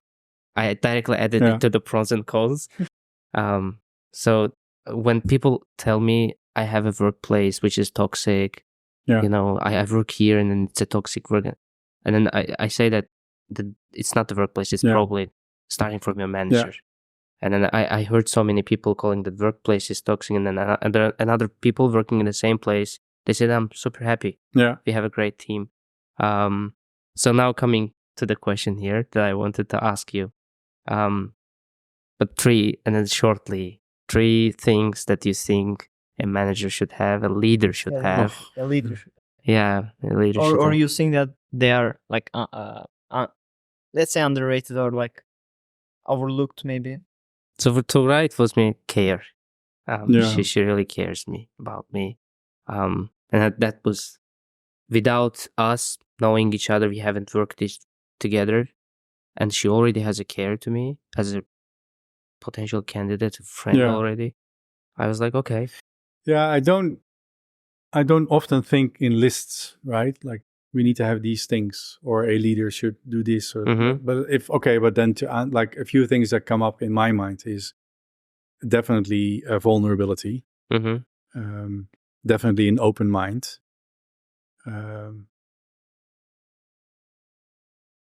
I like performance of leaders. So Okay. it's not all I like performance. So I like showing up and deliver on performance, do what you say you would do. Mm-hmm. I think every once in a while you come across the same videos when you do social media. And Yeah. as I showed you my phone, I have one type of social media and that's it. But I look at it every day. And one video of Barack Obama comes back every time. Somehow it finds me, which is another, and I'm not sure if you read poetry, but the poet Rumi, there's one sentence that he says, whatever you seek is seeking you. So don't look for stuff. Yeah. Stuff will find you. Mm. The universe will be kind to you, and the things that need to belong to you or things that you need to have as part of your journey or part of your avenue, they will find you. Yeah. You need to have an open mind Yeah. and look for it. And if you see something, be curious enough about to lean in. So that video finds me all the time. And it's about, he tells me about, what do you think is a good leader? Yeah. And he keeps saying like somebody who gets stuff done. Right. Well, And there's more to it, of course. There's the care and there's the vulnerability, which is equally important. But I'd like to surround myself with people and look for myself in that quality just to get stuff done. yeah. In service of the organization, in service of my family, in service of life. But I think that's so vulnerability, open mind, get stuff done. So maybe that's the better way of phrasing performance. Yeah. I think definitely being part of Pasha, I need to mention the word integrity. It's just, I think it's important to all of us. That's why we are working together. 100%. Yeah. And I always in these types of forums keep mentioning, please have some fun. Please have some fun. I will ask him. Yeah. Something we'll die for. Is there anything you want to add or disagree with, or? I was going to add fun, to be honest. Yeah. Being fun also. I was thinking, being leader, I believe, is also stressful. Because you are responsible for the team, for the work that you promised to them. Yeah. And you should be caring the team members as well. Yeah. And their well-being is also your responsibility to some degree. Yeah. Well said. And I believe maybe being a stoic person, would help in that regard, because let's say there's a stressful situation and your team member comes to you and tells about it. And if you look panicked, I believe he or she will feel that panic. And in that moment, maybe the trust that he or she has in you will decrease to some level. Yeah. And that's the reason that I believe leaders should be possessing that being stoic level type of person. So whatever that are being said, okay, everything is fine. We will manage to. You're a wise person. No, well said. No, well said. Well said. Yeah. Great. About fun. Fun. Let's switch to fun part as we have time limits. Yeah. We will. Just as a question. So you said that you are doing lots of things. So how do you rest? How Ad rest? How do I rest? Yeah, how do you rest? How do you have fun? You said tennis right now. Are you doing that? I'm not doing. Well, I played against my son, and The table one or the normal? he's sitting there, and then we did padel, and I sprained my Padel. ankle somehow. So it's that Okay. wasn't such a good. But I will be picking it up again. I try to swim now, so that's good. But no, I rest well, so I tend to be in bed at 10, no matter what happens. It's kind of boring, but it sort of saves me. I wake up kind of early, which is like I'm not part of like the 5 o'clock club, which also exists, but the 7 o'clock club is that's definitely part It's of also it. cool. If I'm working from the Netherlands, it's 6:15 because my wife likes to get up early. But then we do yoga and meditation in the morning, every morning, which is nice to do. I try to eat well, so everything I put into my body, I tend to think about.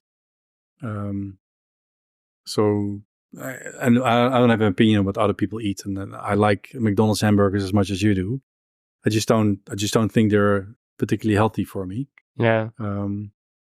I try, like I made my life quite simple in terms of alcohol because when I started to travel for my work, I made myself the promise that I would not drink without the presence of my wife, which makes it easier to explain.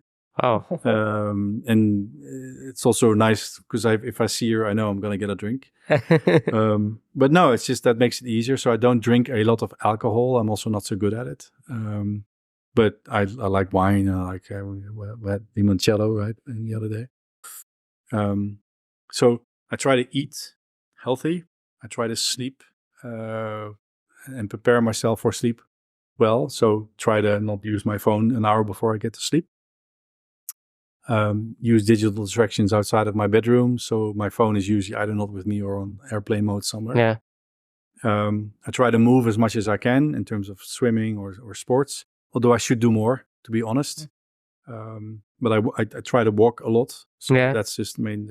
We all have these horrible devices on our wrists and they tell us how well we are moving. I mean, I'm doing okay.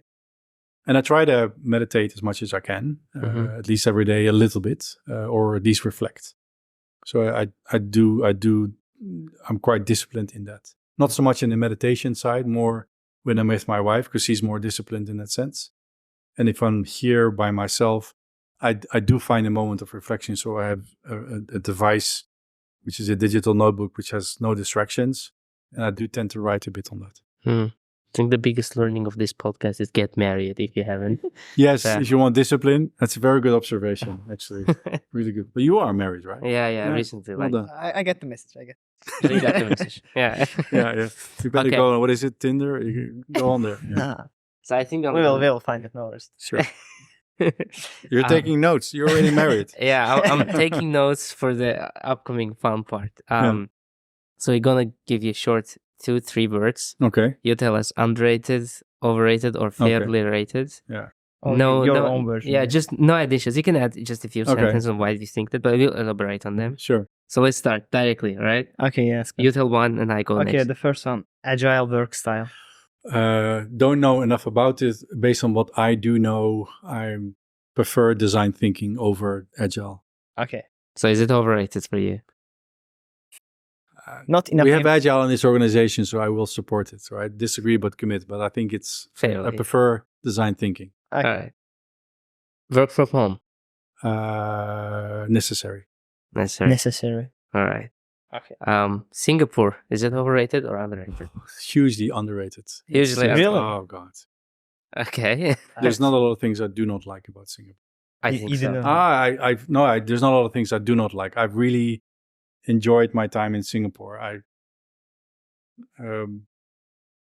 It's a bit of a longer story on how we got there, but I just think back in very fond memories about that time. Yeah. You know, when you have a young family, and we went there with 5 kids and we returned with 6, but they were young, so the oldest was 7 at the time when we moved, and the youngest was actually my daughter was 6 weeks when we moved there. So in hindsight, look, how have you been able to pull that off?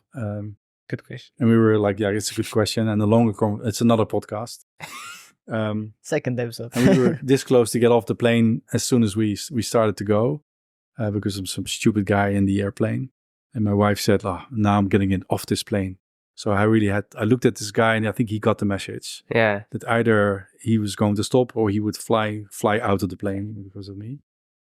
But we enjoyed it. The people were kind, a bit like here. It's been a developing country. I had a meaningful job, nice weather. I actually liked sort of the no season for a while.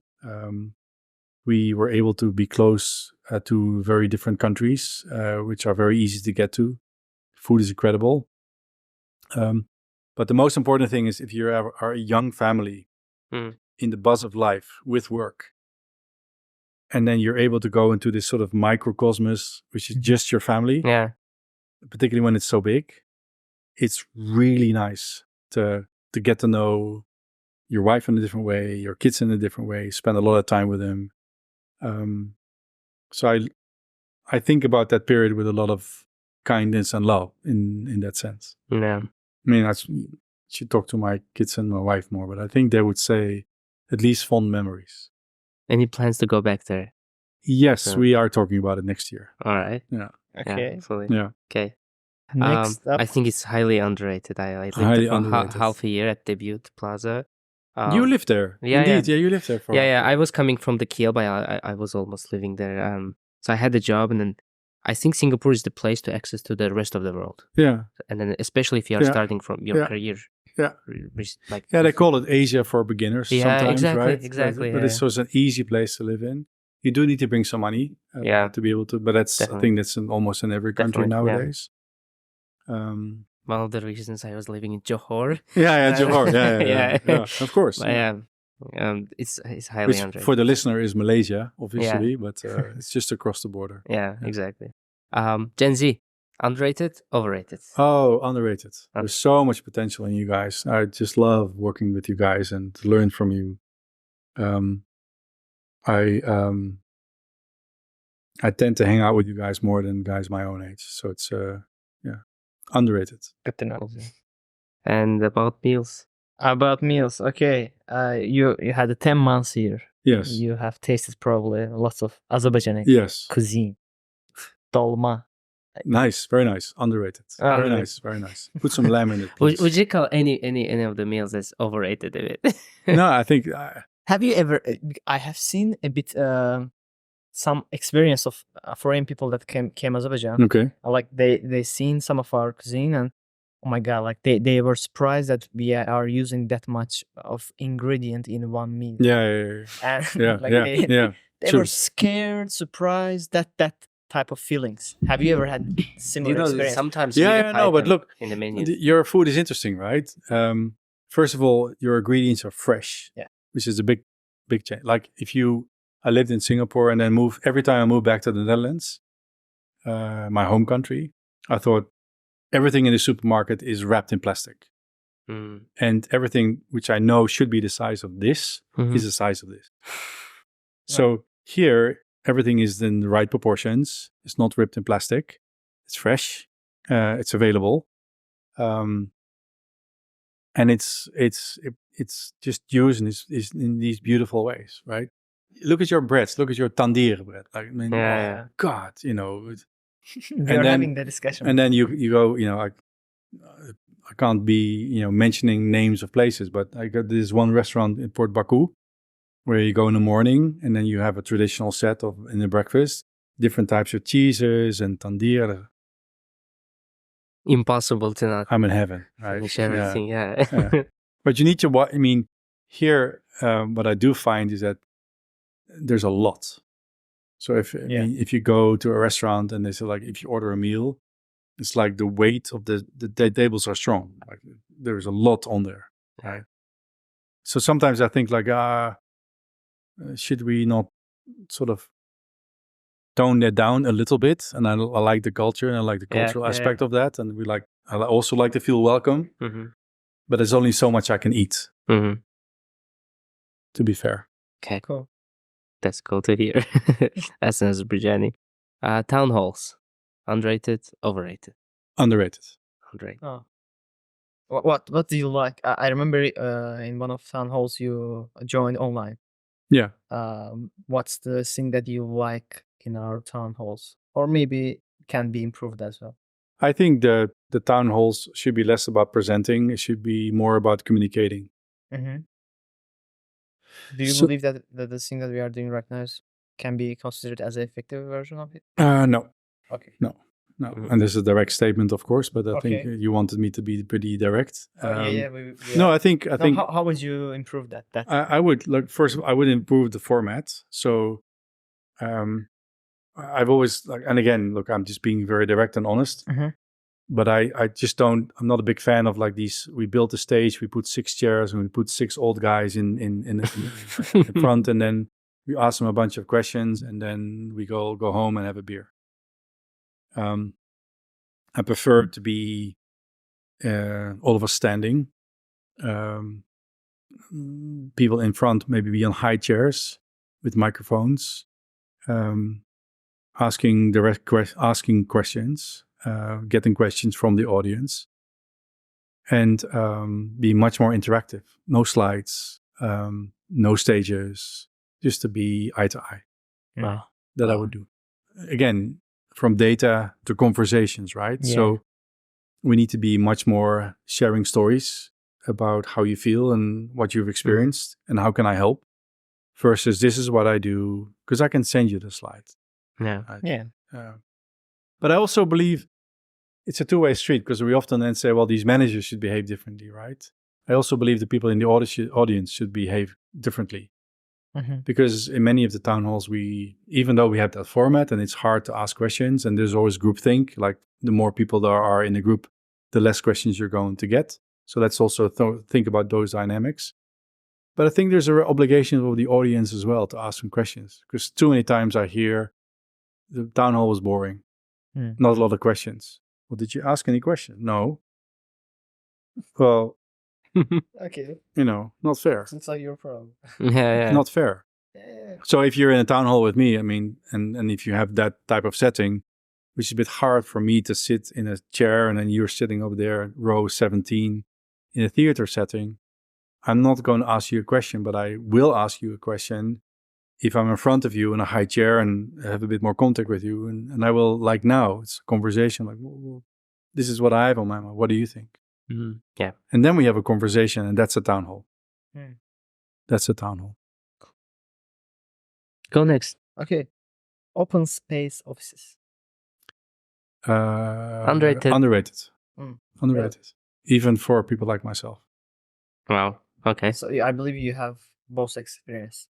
I spoke to Farid Mamadov this morning, and I said, this is the first office I have in 20 years or in 30 years.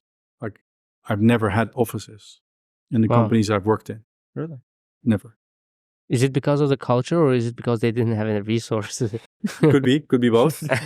No, I mean, I think at Philips which I spent a lot of time there, right? So I reason a lot from that place. Yeah. But even at GE, I didn't have an office. It was open space, American company. It must have been, I don't know why, but it must have been like purpose driven for collaboration. We call them also collaboration spaces, not open spaces, but collaboration spaces. And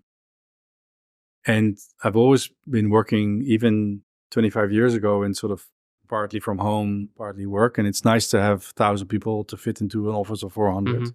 Saves a lot of money, which can go into either, doing good things for you or raise your salaries. And we travel, like I tend to work for international companies, and you don't have to use that office all the time. Yeah. So it just also makes sense, right? Okay. Yeah. Got it. ChatGPT. Oh, underrated. Underrated. Yeah. Yeah. All right. Yeah. Okay. I think you spoke a lot about it already. I think, look, again, it's not the holy grail, and we have to work alongside ChatGPT, right? Yeah. So Yeah. ChatGPT should not define my answer. Mm-hmm. Help me to find that answer. Help you to find the answer, explore, and we all need to have a little bit more prompt engineering skills, Yeah. because it is really a difference, like how you build your prompt. Yeah. And I use a certain technology as well that allows me, if I type in a certain word, it gives me the prompt already, so I don't have to. I'm quite Wow. fast on ChatGPT. And you also all the time need to train your your chatbot in terms of who you are, what your life mission is, what's your purpose, what's your writing style, what do you think about certain things. And before I start to work with ChatGPT, I put all that information in again through a few words, goes quite quick. So it knows more about me. Yeah. Because I wanted the reason for me, but then also reason after also getting to know me. Yeah. Right? Because I don't like certain things. I don't like to write in a certain way. And I'm also not a native English speaker. So some words I will not use. And if ChatGPT gives me those words, they will also not be natural for me. So I give it information, say these types of words I don't want. Mm. Right. So it just, you train it. And I think it's kind of fun to do that. Yeah, cool. Good. Certificates. Be honest. I'm gonna put the big O over there. Honest answer is overrated. Okay. I tend to go for charisma, skill, and experience.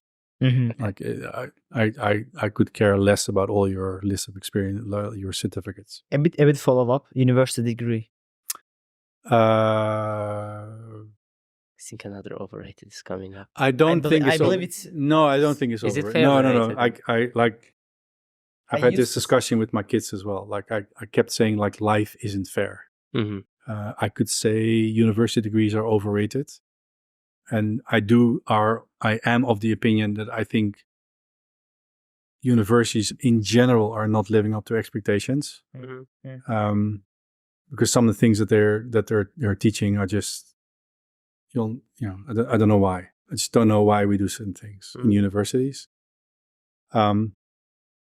But I do believe that while companies still ask for university degrees for you to be able to show what you can do, they're still useful. Yeah. Right. Like I worked at Philips. We didn't recruit anybody without a university degree. I disagreed with it. But it's a reality, right? So it's disagree but commit. Yeah. But I do think that if universities can step up and embrace Gen Z type of thinking, and some universities no doubt do that, then it's great. Then it's great. Okay. Excel. Haven't used it in a long time. Was it useful when you? What's your go-to tablet style of Google Sheets, or what do you use? Google Sheets more, but I just don't tend to work with spreadsheets a lot. Oh, I just don't. Yeah. HR is not famous for data and data quality and numbers. I'm very, very, very lucky also this time to be surrounded by people who provide me data, and I do tend to be quite good in asking what I want in terms of data, and to make it clear. And then it's quite easy for them to turn that data into a story, and I use those stories. But I tend not to go into spreadsheets a lot. I think I can be I'm okay. Mm-hmm. Like, I mean, Yeah. I can go into a spreadsheet and also Excel. Yeah. And do formulas. I can. It's just not part of my daily life. Okay. A follow-up question a bit. Sure. Storytelling as a skill. Incredibly important. Incredibly important. I don't do enough of it. Wow. Yeah. Okay. I don't do enough of it. I think it's, if we wouldn't have stories, we wouldn't know things about the past. Yeah. And we need to know things about the past. Like we need to learn about the history of Azerbaijan if I want to understand you. Because you are from Azerbaijan, I need to learn about these stories from the past. And stories are ways to connect with other people. So I think they're underrated, and we need to get better at them. Mm-hmm. Great. Totally agree. Yeah. Our kickbox program, is it underrated or no? overrated? It's underused, underutilized. I mean, we need to do more. We need to duplicate it. Yeah, exactly. I'm not just providing you lip service. And I mean, to be honest, I would do that, but this time I'm really not. I think it's even look, even for the kids, which you've done, which is incredibly inspiring that Tuga has done that. That's too hard. It's really hard. And I watched one of the Saturday mornings, came in, and I thought, would not want to lead that for a few hours. but incredibly important. And I know like one of my people in my group HR department, Eshkin, Yeah. who I admire and respect a lot. The way the Kickbox program helps him, which also then drives his motivation and develops him, is incredibly important. We have Leading Lights as a development program for us, which is sort of our top potential program for our future executives. Kickbox is a similar program to me. Wow. Yeah, I believe so. Like Ishkin is one of our successful Yeah. let's say entrepreneurs. We're lucky to have him. Yeah, super lucky to have him. So I'm looking forward to find and then explore ways to reach more people. And then by people I mean people that are, so the vision here is now to discover people that are afraid to come to Kickbox or haven't discovered their innovative parts yet. Yeah. Like I believe every person like working for Pasha and the Pasha Group companies should, like, I think they have at least like 10%, a small percentage of innovative part in themselves. Yeah. But they're still afraid of doing so. So one of my questions for Timur Malim and in one of the town halls was that by the years our procurement processes and then things that we buy as a consulting increase, but they should be decreasing. Why are we still dependent on consulting services? While we already learned that from McKinsey, from BCG, we've worked so many projects, but still same nature of projects. We are still looking for consultants. And then the answer was that it's us. We have to spread culture that go on, do not be afraid of failure, and then risk it and do it yourself. You can do it. I must admit I've changed my mind on consultants in the last year a bit. Wow. To what? Yeah, so it's a good question. So when I came in, I said, there's a lot of consultants here. Like, why are we doing that? To now thinking it's actually quite useful. But maybe it's the same as AI. Mm-hmm. We're afraid AI will take our jobs. Mm-hmm. We're afraid consultants will tell us what to do. We should learn how to work with AI, and we need to learn how to work alongside consultants to learn from them. Yeah. And I think we're actually pretty, by now getting to know them better. We're also, in a way, and I'm not sure how Jalal did that, but we've built an ecosystem of consultants around who actually care about us. They're actually pretty smart. I think sometimes we contract with them is something we can improve because we often say, well, design this for us. Yeah. And sometimes our help needs to be also in implementation. Right. It's like you can design something phenomenal, but if you don't do the right change management, it's not going to go anywhere. So I think our contracting with them should be different, but we need to learn more how to work alongside them. So I don't think we need to let go of consultants. Obviously, they need to work for better prices. But I think we need to work more alongside with them in a prolonged phase than what we do now. Yeah. What do you think about the KPIs? You said that you like deadlines. You like like to see performance. KPIs. How successful they are in measuring them. KPIs are stories. KPIs are ways for me to communicate with you about what I think we should agree upon that you should achieve. So, do they work? It's a written promise. Can we say that? Yeah. Yeah, it's just,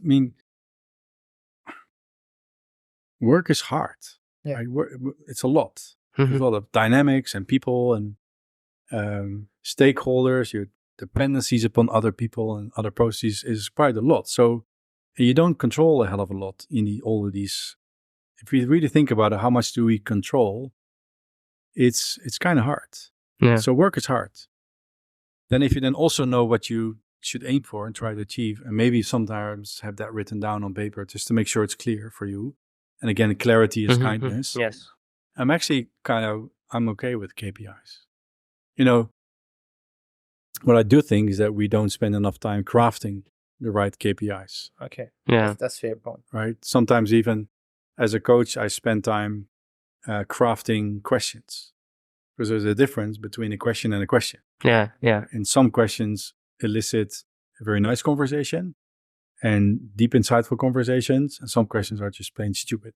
Yeah. But there could be a word of difference between that whole sentence. Mm-hmm. And that's the same for KPIs. So I built KPIs for my team. I did work with ChatGPT on them. I did then create my own interpretation of them out of the selection and then recrafted them to sort of Pasharize them. And I communicated that to my team, and I believe it's pretty clear for them. And there will always be instances where people agree or disagree, but I think in generic terms, I think it's clear for them what I do expect in the next foreseeable future. Wow. Okay. We have Anything- the last part. I wanted to add one more thing. Go on. So actually, they'll be Did you guys interesting. ever talk to each other before the meeting? Yeah, definitely. But I had them do Rarely. sometimes.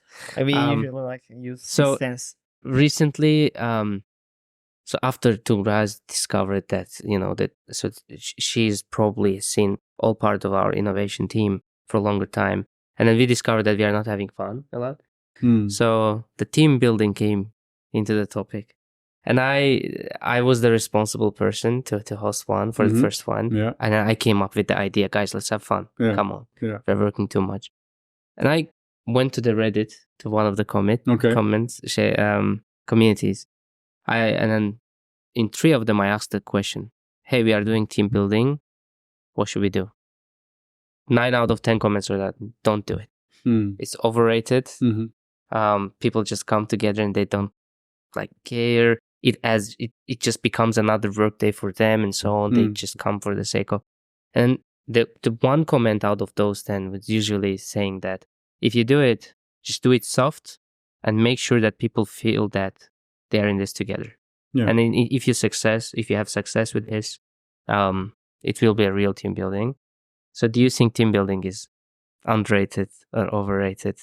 On Team which building- side? For me, team building and fun are two different things. Okay. So my form of team building is that I'm going to ask you some pretty nasty questions to make sure I get to understand Yeah. who you are. Yeah. That's sort of my way of building a team. Yeah. Fun is necessary. Mm-hmm. And for some people, it's a drink. For some people, it's a walk. For some people, it's bowling or something silly. And it doesn't matter as long as they have fun. And I'd like to respect people's private time. Mm-hmm. So if we do something fun, it's not necessarily on a Saturday because I know you have to bring your kid to a sporting event. Yeah. Or you need to spend some time with your wife because you've both been working throughout the week. Yeah. So I'd like to respect that. So it's always on a voluntary basis. The team building part where I'm going to ask you some pretty damn hard questions for me to be able to get to know you. Mm-hmm. Should also be in sort of the boss's time. Not so mandatory, not so voluntary. Yeah. Right? I believe I need to get to know you. Mm-hmm. Okay. Yeah. Fair? Does that answer your question? That's totally it. That's where we focused on. I sometimes To get to know each other more. I sometimes get invited for team building events. And I always struggle to see them as team building events because it's usually a lot of food related activities, which are kind of cool. I like that. And there's a lot of time in between. Welcome there's to Azerbaijan, right? And then there's the fun activity. I think you know what I'm talking about. Yeah. So I think there are fun activities, and we get to know them, and we have a drink, and we do bowling, and I think they're kind of well organized, and I think there's a lot of work behind them. So I respect it a lot. It doesn't necessarily make me to get to know you. So I most likely come across as somebody who's more extroverted. I'm actually not. I'm on the scale, MBTI scale. I've moved in my life. Over the years, I've noticed when I've done these tests, every time I'd be a little bit less extroverted. But I can be extroverted, so I can show up in these fun events. Mm-hmm. I just know that when I'm done, I need some time for myself. Okay. To regain my energy, right? And I think sometimes we don't yet understand that people always have to show up and do this and do that and do that. Well, they sometimes just need some time for themselves. Yeah. So the combination between fun and team building, I think, is usually the best combination. Like next week, I'm going to have a few times groups of people together. I do end with a dinner because there's serious stuff, and there's also thank you for your time and let me feed you. Yeah. Let me give you an opportunity to also to spend some time with other people. But it's not mandatory. If people need to go home, they can go home. There's never a question asked. Wow. Yeah. Definitely agree. Gaming. Ooh. Underrated? Overrated? Take your time. Take your time, look around for your inspiration. I actually don't believe what I'm going to say, but I think it's underrated. This is the moment where my wife will press the delete button on the podcast. We got -1 subscribers now. So I personally not interested. Never been, never will be. You never played Tetris? Never. Although I realize that Tetris is most likely one of the games which is really developing for the brain. Exactly. Yeah. So but so is Sudoku on a very small piece of paper, right? So it's a matter of choice. You can also do other things than Tetris. But we'd like to play games, so then we say Tetris is the right thing. Unfortunately, sometimes, and I like sometimes the old-fashioned stuff. And again, I got my first mobile phone when I was 28, so in a different world. My first email address when I was 27, so very different world.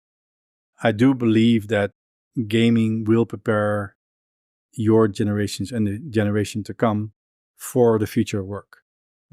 Wow. Right? Although I think the average is around 6 hours a day for, like, my youngest son is 14. Their average around 6 hours a day being on a device, school, home.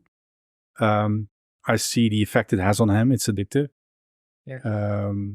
Again, my wife's a lot better at that than I am because she restricts it and she's right. An hour and a half, it's done. And then we take everything away, which is kind of brutal because all of his friends have a lot more. He does miss out on a few things. But he's an incredibly fun kid because of it. Mm-hmm. Yeah. And I think in an hour and a half, he still prepares for the future. I pretty sure. totally agree, by the way. Right. And I'm happy that you see And this part of gaming. And I think, look, we've all now seen these parents in restaurants and they put their kids behind iPads and things like that. Mm. And we've done some of it, but not a lot. And I think our dinners in our family are pretty fun. Like I enjoy when there's a celebration that we go out for dinner. We are a big group, which is nice, and it's incredibly fun. And we have conversations. Sometimes it's heated arguments, but it's usually a lot of fun. So I'm not sure. My son is sitting right there. So if he would say, So as a gamer, it was so pleasing to hear this, by the way. I guess now, right now, we have an excuse to play games. You know? It helps us to get ready for future. I struggle sometimes because I walk sometimes in the open spaces and I see people gaming. I do struggle with that. Like maybe it's my older brain. Like, why are you gaming and playing Fortnite and while you're sitting at a desk? Although it's maybe a lunchtime or whatever, I just do struggle with it. Mm. But I'm pretty sure that I'm old fashioned. I would struggle with that as well. Yeah, unless it's have not you given a shot to some. No, I go. I tell them. No. Okay. To try one of the games that can be considered as a masterpiece. Have you tasted? I'm not interested. I'm really not interested. But we talked about AI, like we are open-minded. Yes. But what about when it comes to game? Yeah, no, I'm just not. Yeah. not interested. You're absolutely right. I should be open-minded. I'm just not interested. And because the most of the people start to consider games as an art form. Yeah. Because like I can easily say that some of the games are just kind of interactive movies. You lead the character, you make the decisions. Yeah. And it helps, maybe to have empathy with some characters and to understand. It generally also helps to maybe solve a problem within the game, and then you use it. And can be considered as an experience as well, like watching a movie, but you are more interactive. So I see it in this way. I just struggle to understand the concept of gaming. Okay. Yeah. But it's Fair, like, fair. but I have the same with a selfie, Fair point. right? For me, a selfie is the word selfie is wrong. Yeah, people who just spend like this all the time, and I call them lonelies. Oh, They're. wow. I mean, it's like I I don't feel like it's so selfies as well. I'm sorry. I'm incredibly fine. numb type of experience. It's like, I'd rather talk to you than to be behind the game, and I'd rather have a picture of us together, sharing a good time, than for me to show like this is me. Like, Yeah. I don't know. So I again like, but I do have an open mind, and I do understand that selfies are real, and I do understand that gaming is real and sometimes also necessary to a certain extent. Yeah, exactly. I'm just not interested. Yeah, fair point. Yeah. No obligations. Yeah, thank you. Okay. And then I am adding one last random thing: marriage, underrated, overrated, and then we can- Underrated. I think I guess this podcast is for me, guys. Yeah, it's for you actually. Yeah. so for you to know. Go on. Yeah, we finished with the underrated overrated part. I do look. Like the Institute of Marriage is. I don't know. It's for me. It's incredibly important, Hmm. and I've sometimes not been so good at it, to be very honest. Right. So, unfortunately, I'm married to somebody who's able to keep me awake, as I believe I keep her awake in similar fashion. And sometimes it doesn't work out, like it. And for me, it does. Like, I'm not gonna take you on that trail. I mean, for me, it does. But I do sometimes see people struggle in marriage, Yeah. without the conversation. Sometimes it is incredibly difficult. It's the most. I've never realized how much time I would have spent with my wife when I took that decision. Hmm. I mean, story is, I think I've told her about after a week or 2 weeks already that I'm going to marry you. And we got married after 10 months. And that's 25 years ago almost. And so I've been pretty fortunate. Yeah. I've been very fortunate. Mhm. But sometimes it doesn't work out. So the Institute of Marriage is also a learning opportunity, but you should also keep an open mind always and keep each other sharp. Sometimes it doesn't work out and people stay in marriages for too long. Okay. Okay. Like as we are in this conversation, I would like to ask. So, how I will change the question from how to find the right to how to be the right one As a In- partner. as a partner. Yeah. It's like I'm having a podcast with Esther Perel. Yeah. Yeah. We changed. I look in. I do not have an answer. Really. The thing is, maybe Rumi is right. Whatever you seek is seeking you. I think sometimes I think I knew for myself. So our story is a bit different. So again, I'm not sure if you're interested. It's a bit of a personal story, but Miriam and I, again, next year we're married for 25 years. We married after 10 months. Everybody at that wedding thought we're going to be here next year because she's going to be marrying another person. And they were all being wrong. So chances after 10 months that you are wrong are quite high. And we both weren't. But we realized quite quickly after we got together that we saw each other 10 years before. And we still remember that moment, both of us. Oh. So again, my son is sitting there. My wife will most likely listen to this. So it's not a bullshit story. I still remember being in the city, which is close to the city I was born, being what we call Carnival, standing at a bar, ordering a drink, looking to my left and seeing her standing just a little bit off the crowd so I can see her. And she's looking at me. And I told her, and she said, I know which bar that was, and I know the moment. And I was looking to you, and you were at the bar ordering a drink. We were kind of quiet when we shared that moment. And then sort of, you need to look for these clues, right? So we had that moment. Some other people have another moment. At some point, and look, I think it's also about deep diving. It's about giving in and giving it your whole self to give it a try.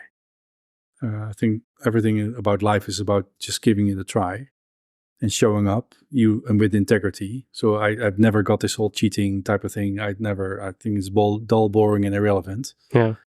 So you do need to try and show up, particularly when you have kids. And kids make your marriage harder. I think people are going to have mixed feelings about me saying this. In my case, it has made it a lot harder, and it has also enriched it, right? So it can also work both ways. But marriage is hard. It's very incredibly important. It's the most invigorating learning experience for me ever. Mm-hmm. I don't think I would have been who I am now as a person without my wife, and I would have not been the person who I am today, whether I'm right or wrong or a nice guy, not a nice guy, without my kids. So that's it. Let's go to the traditional part. Then. Okay, yeah. Yeah, because I got goosebumps at the marriage topic. Yeah, we have two little parts. So the first one is we would like to get from you the following: one book recommendation, one music recommendation, and one movie recommendation. We can do one more. This book. The book is called The Courage to be Disliked. Okay. The Courage to be Disliked. And the basic philosophy of it is that true freedom is about living a life which is not aimed to live a life which other people would like you to live and to live up to other people's expectations. We're not defined by our past. We're not defined by other people's perceptions of what we need to do or what we should be. We're defined by the actions we take today. And the courage to be disliked tells you to live a life as you think you need to lead it. Some people will leave you. Some people will not understand you. But it's your truth and your path. And it's living up to that life versus a life that aims for your validity of what I do. So it's a courage to be disliked. It's a liberating book. It has a very positive view on people. It also tells you about can people change or not, and people can change. But only if you decide to lead the life you feel you need to live. So, and sometimes that not everybody's going to understand that, and that's okay. Yeah. Or music. Oh, I like everything that has to do with Genesis and Phil Collins. Yeah. Okay. Yeah. And if you had to choose one. Genesis. Yeah. Oh yeah. All right. Okay. Movie. Hard question. Yeah, it's hard. It's really hard. It's hard to choose when it comes. Yeah, especially. I think I have to say Godfather. Oh. Yeah. Oh. Yeah. Particularly the second one. Yeah. Oh. That was. I wasn't expecting that. Yeah. Okay. What kind of movie would you expect? I was kind of expecting scientific something. Yeah. I don't know why, but Star Wars. Harry Potter. Yeah. No, I was afraid you were going to say Mary Poppins or so.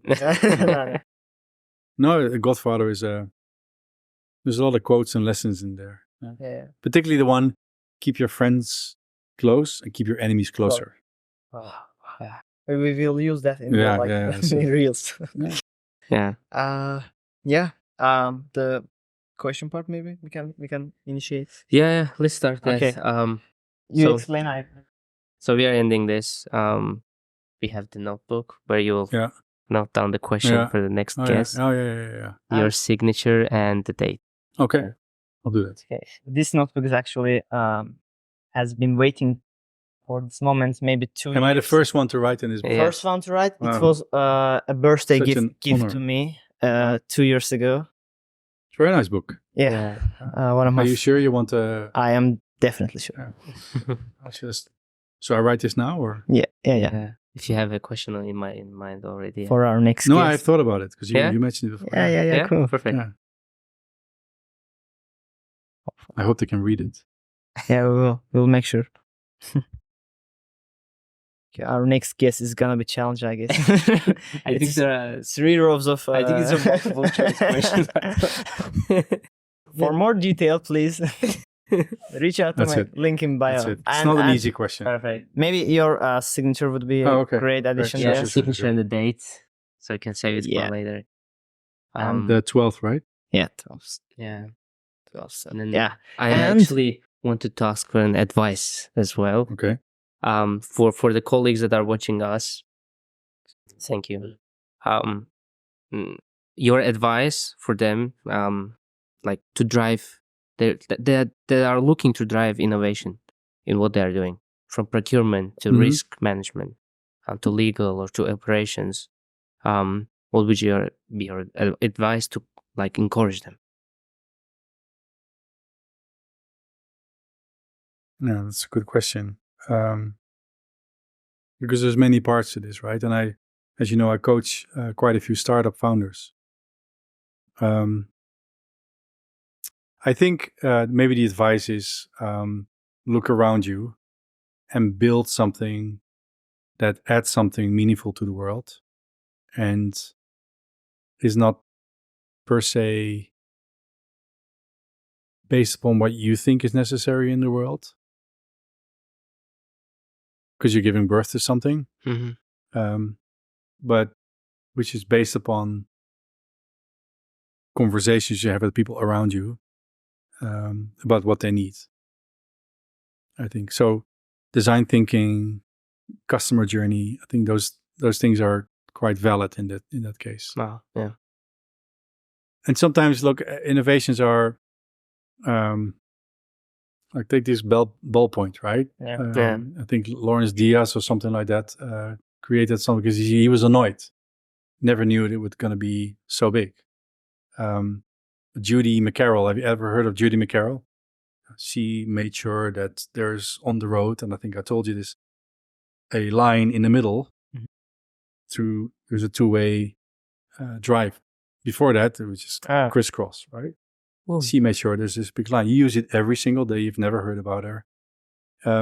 But she actually spoke to a few people about what was made driving so hard and why there were so many accidents, right? So very small, but super impactful. We never heard about her, but she played a very important part in our lives. Yeah. Okay. Yeah. I think I heard what I needed. Yeah? Yeah. You got the advice. Yeah, one more sync part. Yeah. Are we ready? We have one more thing. Yeah. So we talked about innovation. We talked about people. So as you are our first guest, we thought that maybe we can bring something that kind of combine these terms in one sport, Mm-hmm. and very close sport to Azerbaijan as well. Okay. Judo or what? Yeah. And Yeah, we came up with a great You idea. have a gift? Yeah. Oh, that's we not did. good. Oh, wow. Yeah. And then And- we were thinking about it like, what how much we know ads, and then in what phase are we, and then combining. So there are a few sports that combine with innovation, as Shane said. And then yesterday we're finding the notepad. Everything came from the sudden. Oh, wow. Yeah. And then we came up with a great idea when we saw this, and then we said, Now I'm curious. And we have to. this great idea is Yeah. Oh, wow. Oh, Max's car. Yeah, it's a look at that. Max's car. Oh, wow. the one that he won in first place. Oh, in wow. 2022. Yeah, of Yeah, course. yeah. It's So, yours. today we saw Wow. a friend. His name is also Pasha, by the way. He's a big colleague. Really? Yeah. Yeah. And we were advising with him. I love this. Yeah, and then- Beautiful. I have at least one son who now wants to steal it. So, It's good. Like Thank you so much. This Yeah, is welcome. thank you so much. This is like, I didn't expect this. This is really nice. When do we do a next podcast? Yeah. What type of formula you? No, this is like, I mean, Verstappen's car, right? Yeah, exactly. So it's And we got it from the collector. yeah. He has a big room of. It's a beautiful version, actually. It's not one of those knockoff Yeah, cheap we did versions. research. Like No, there are we some- really did research. Yeah. Yeah. And Well, I'm not sure what to say, actually. Now I have goosebumps. Yeah, It's good to do that in return. Finally. Yeah. No, I'm not easily impressed, but it's just this is heartfelt. So thank you very much. Yeah, we're You're so spot on.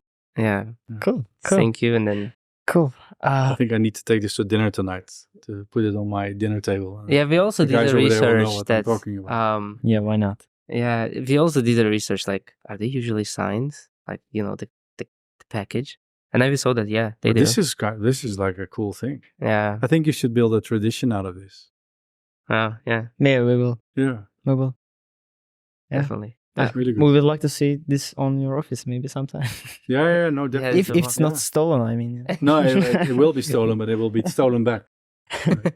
Thank you so much. I'm You're gonna welcome. cherish this a lot. I think this is really well done. Thank you. Yeah. You're welcome. Thank you very much. Yeah. And then I think That's we can it. end it here. Thank Yeah. you for watching. If you have watched until this point as well. Congrats to you. And I'll see you in the next episodes. Bye. Bye. Take care. Cool. Good. Well done, guys. Well done. Yeah. Thank you very much.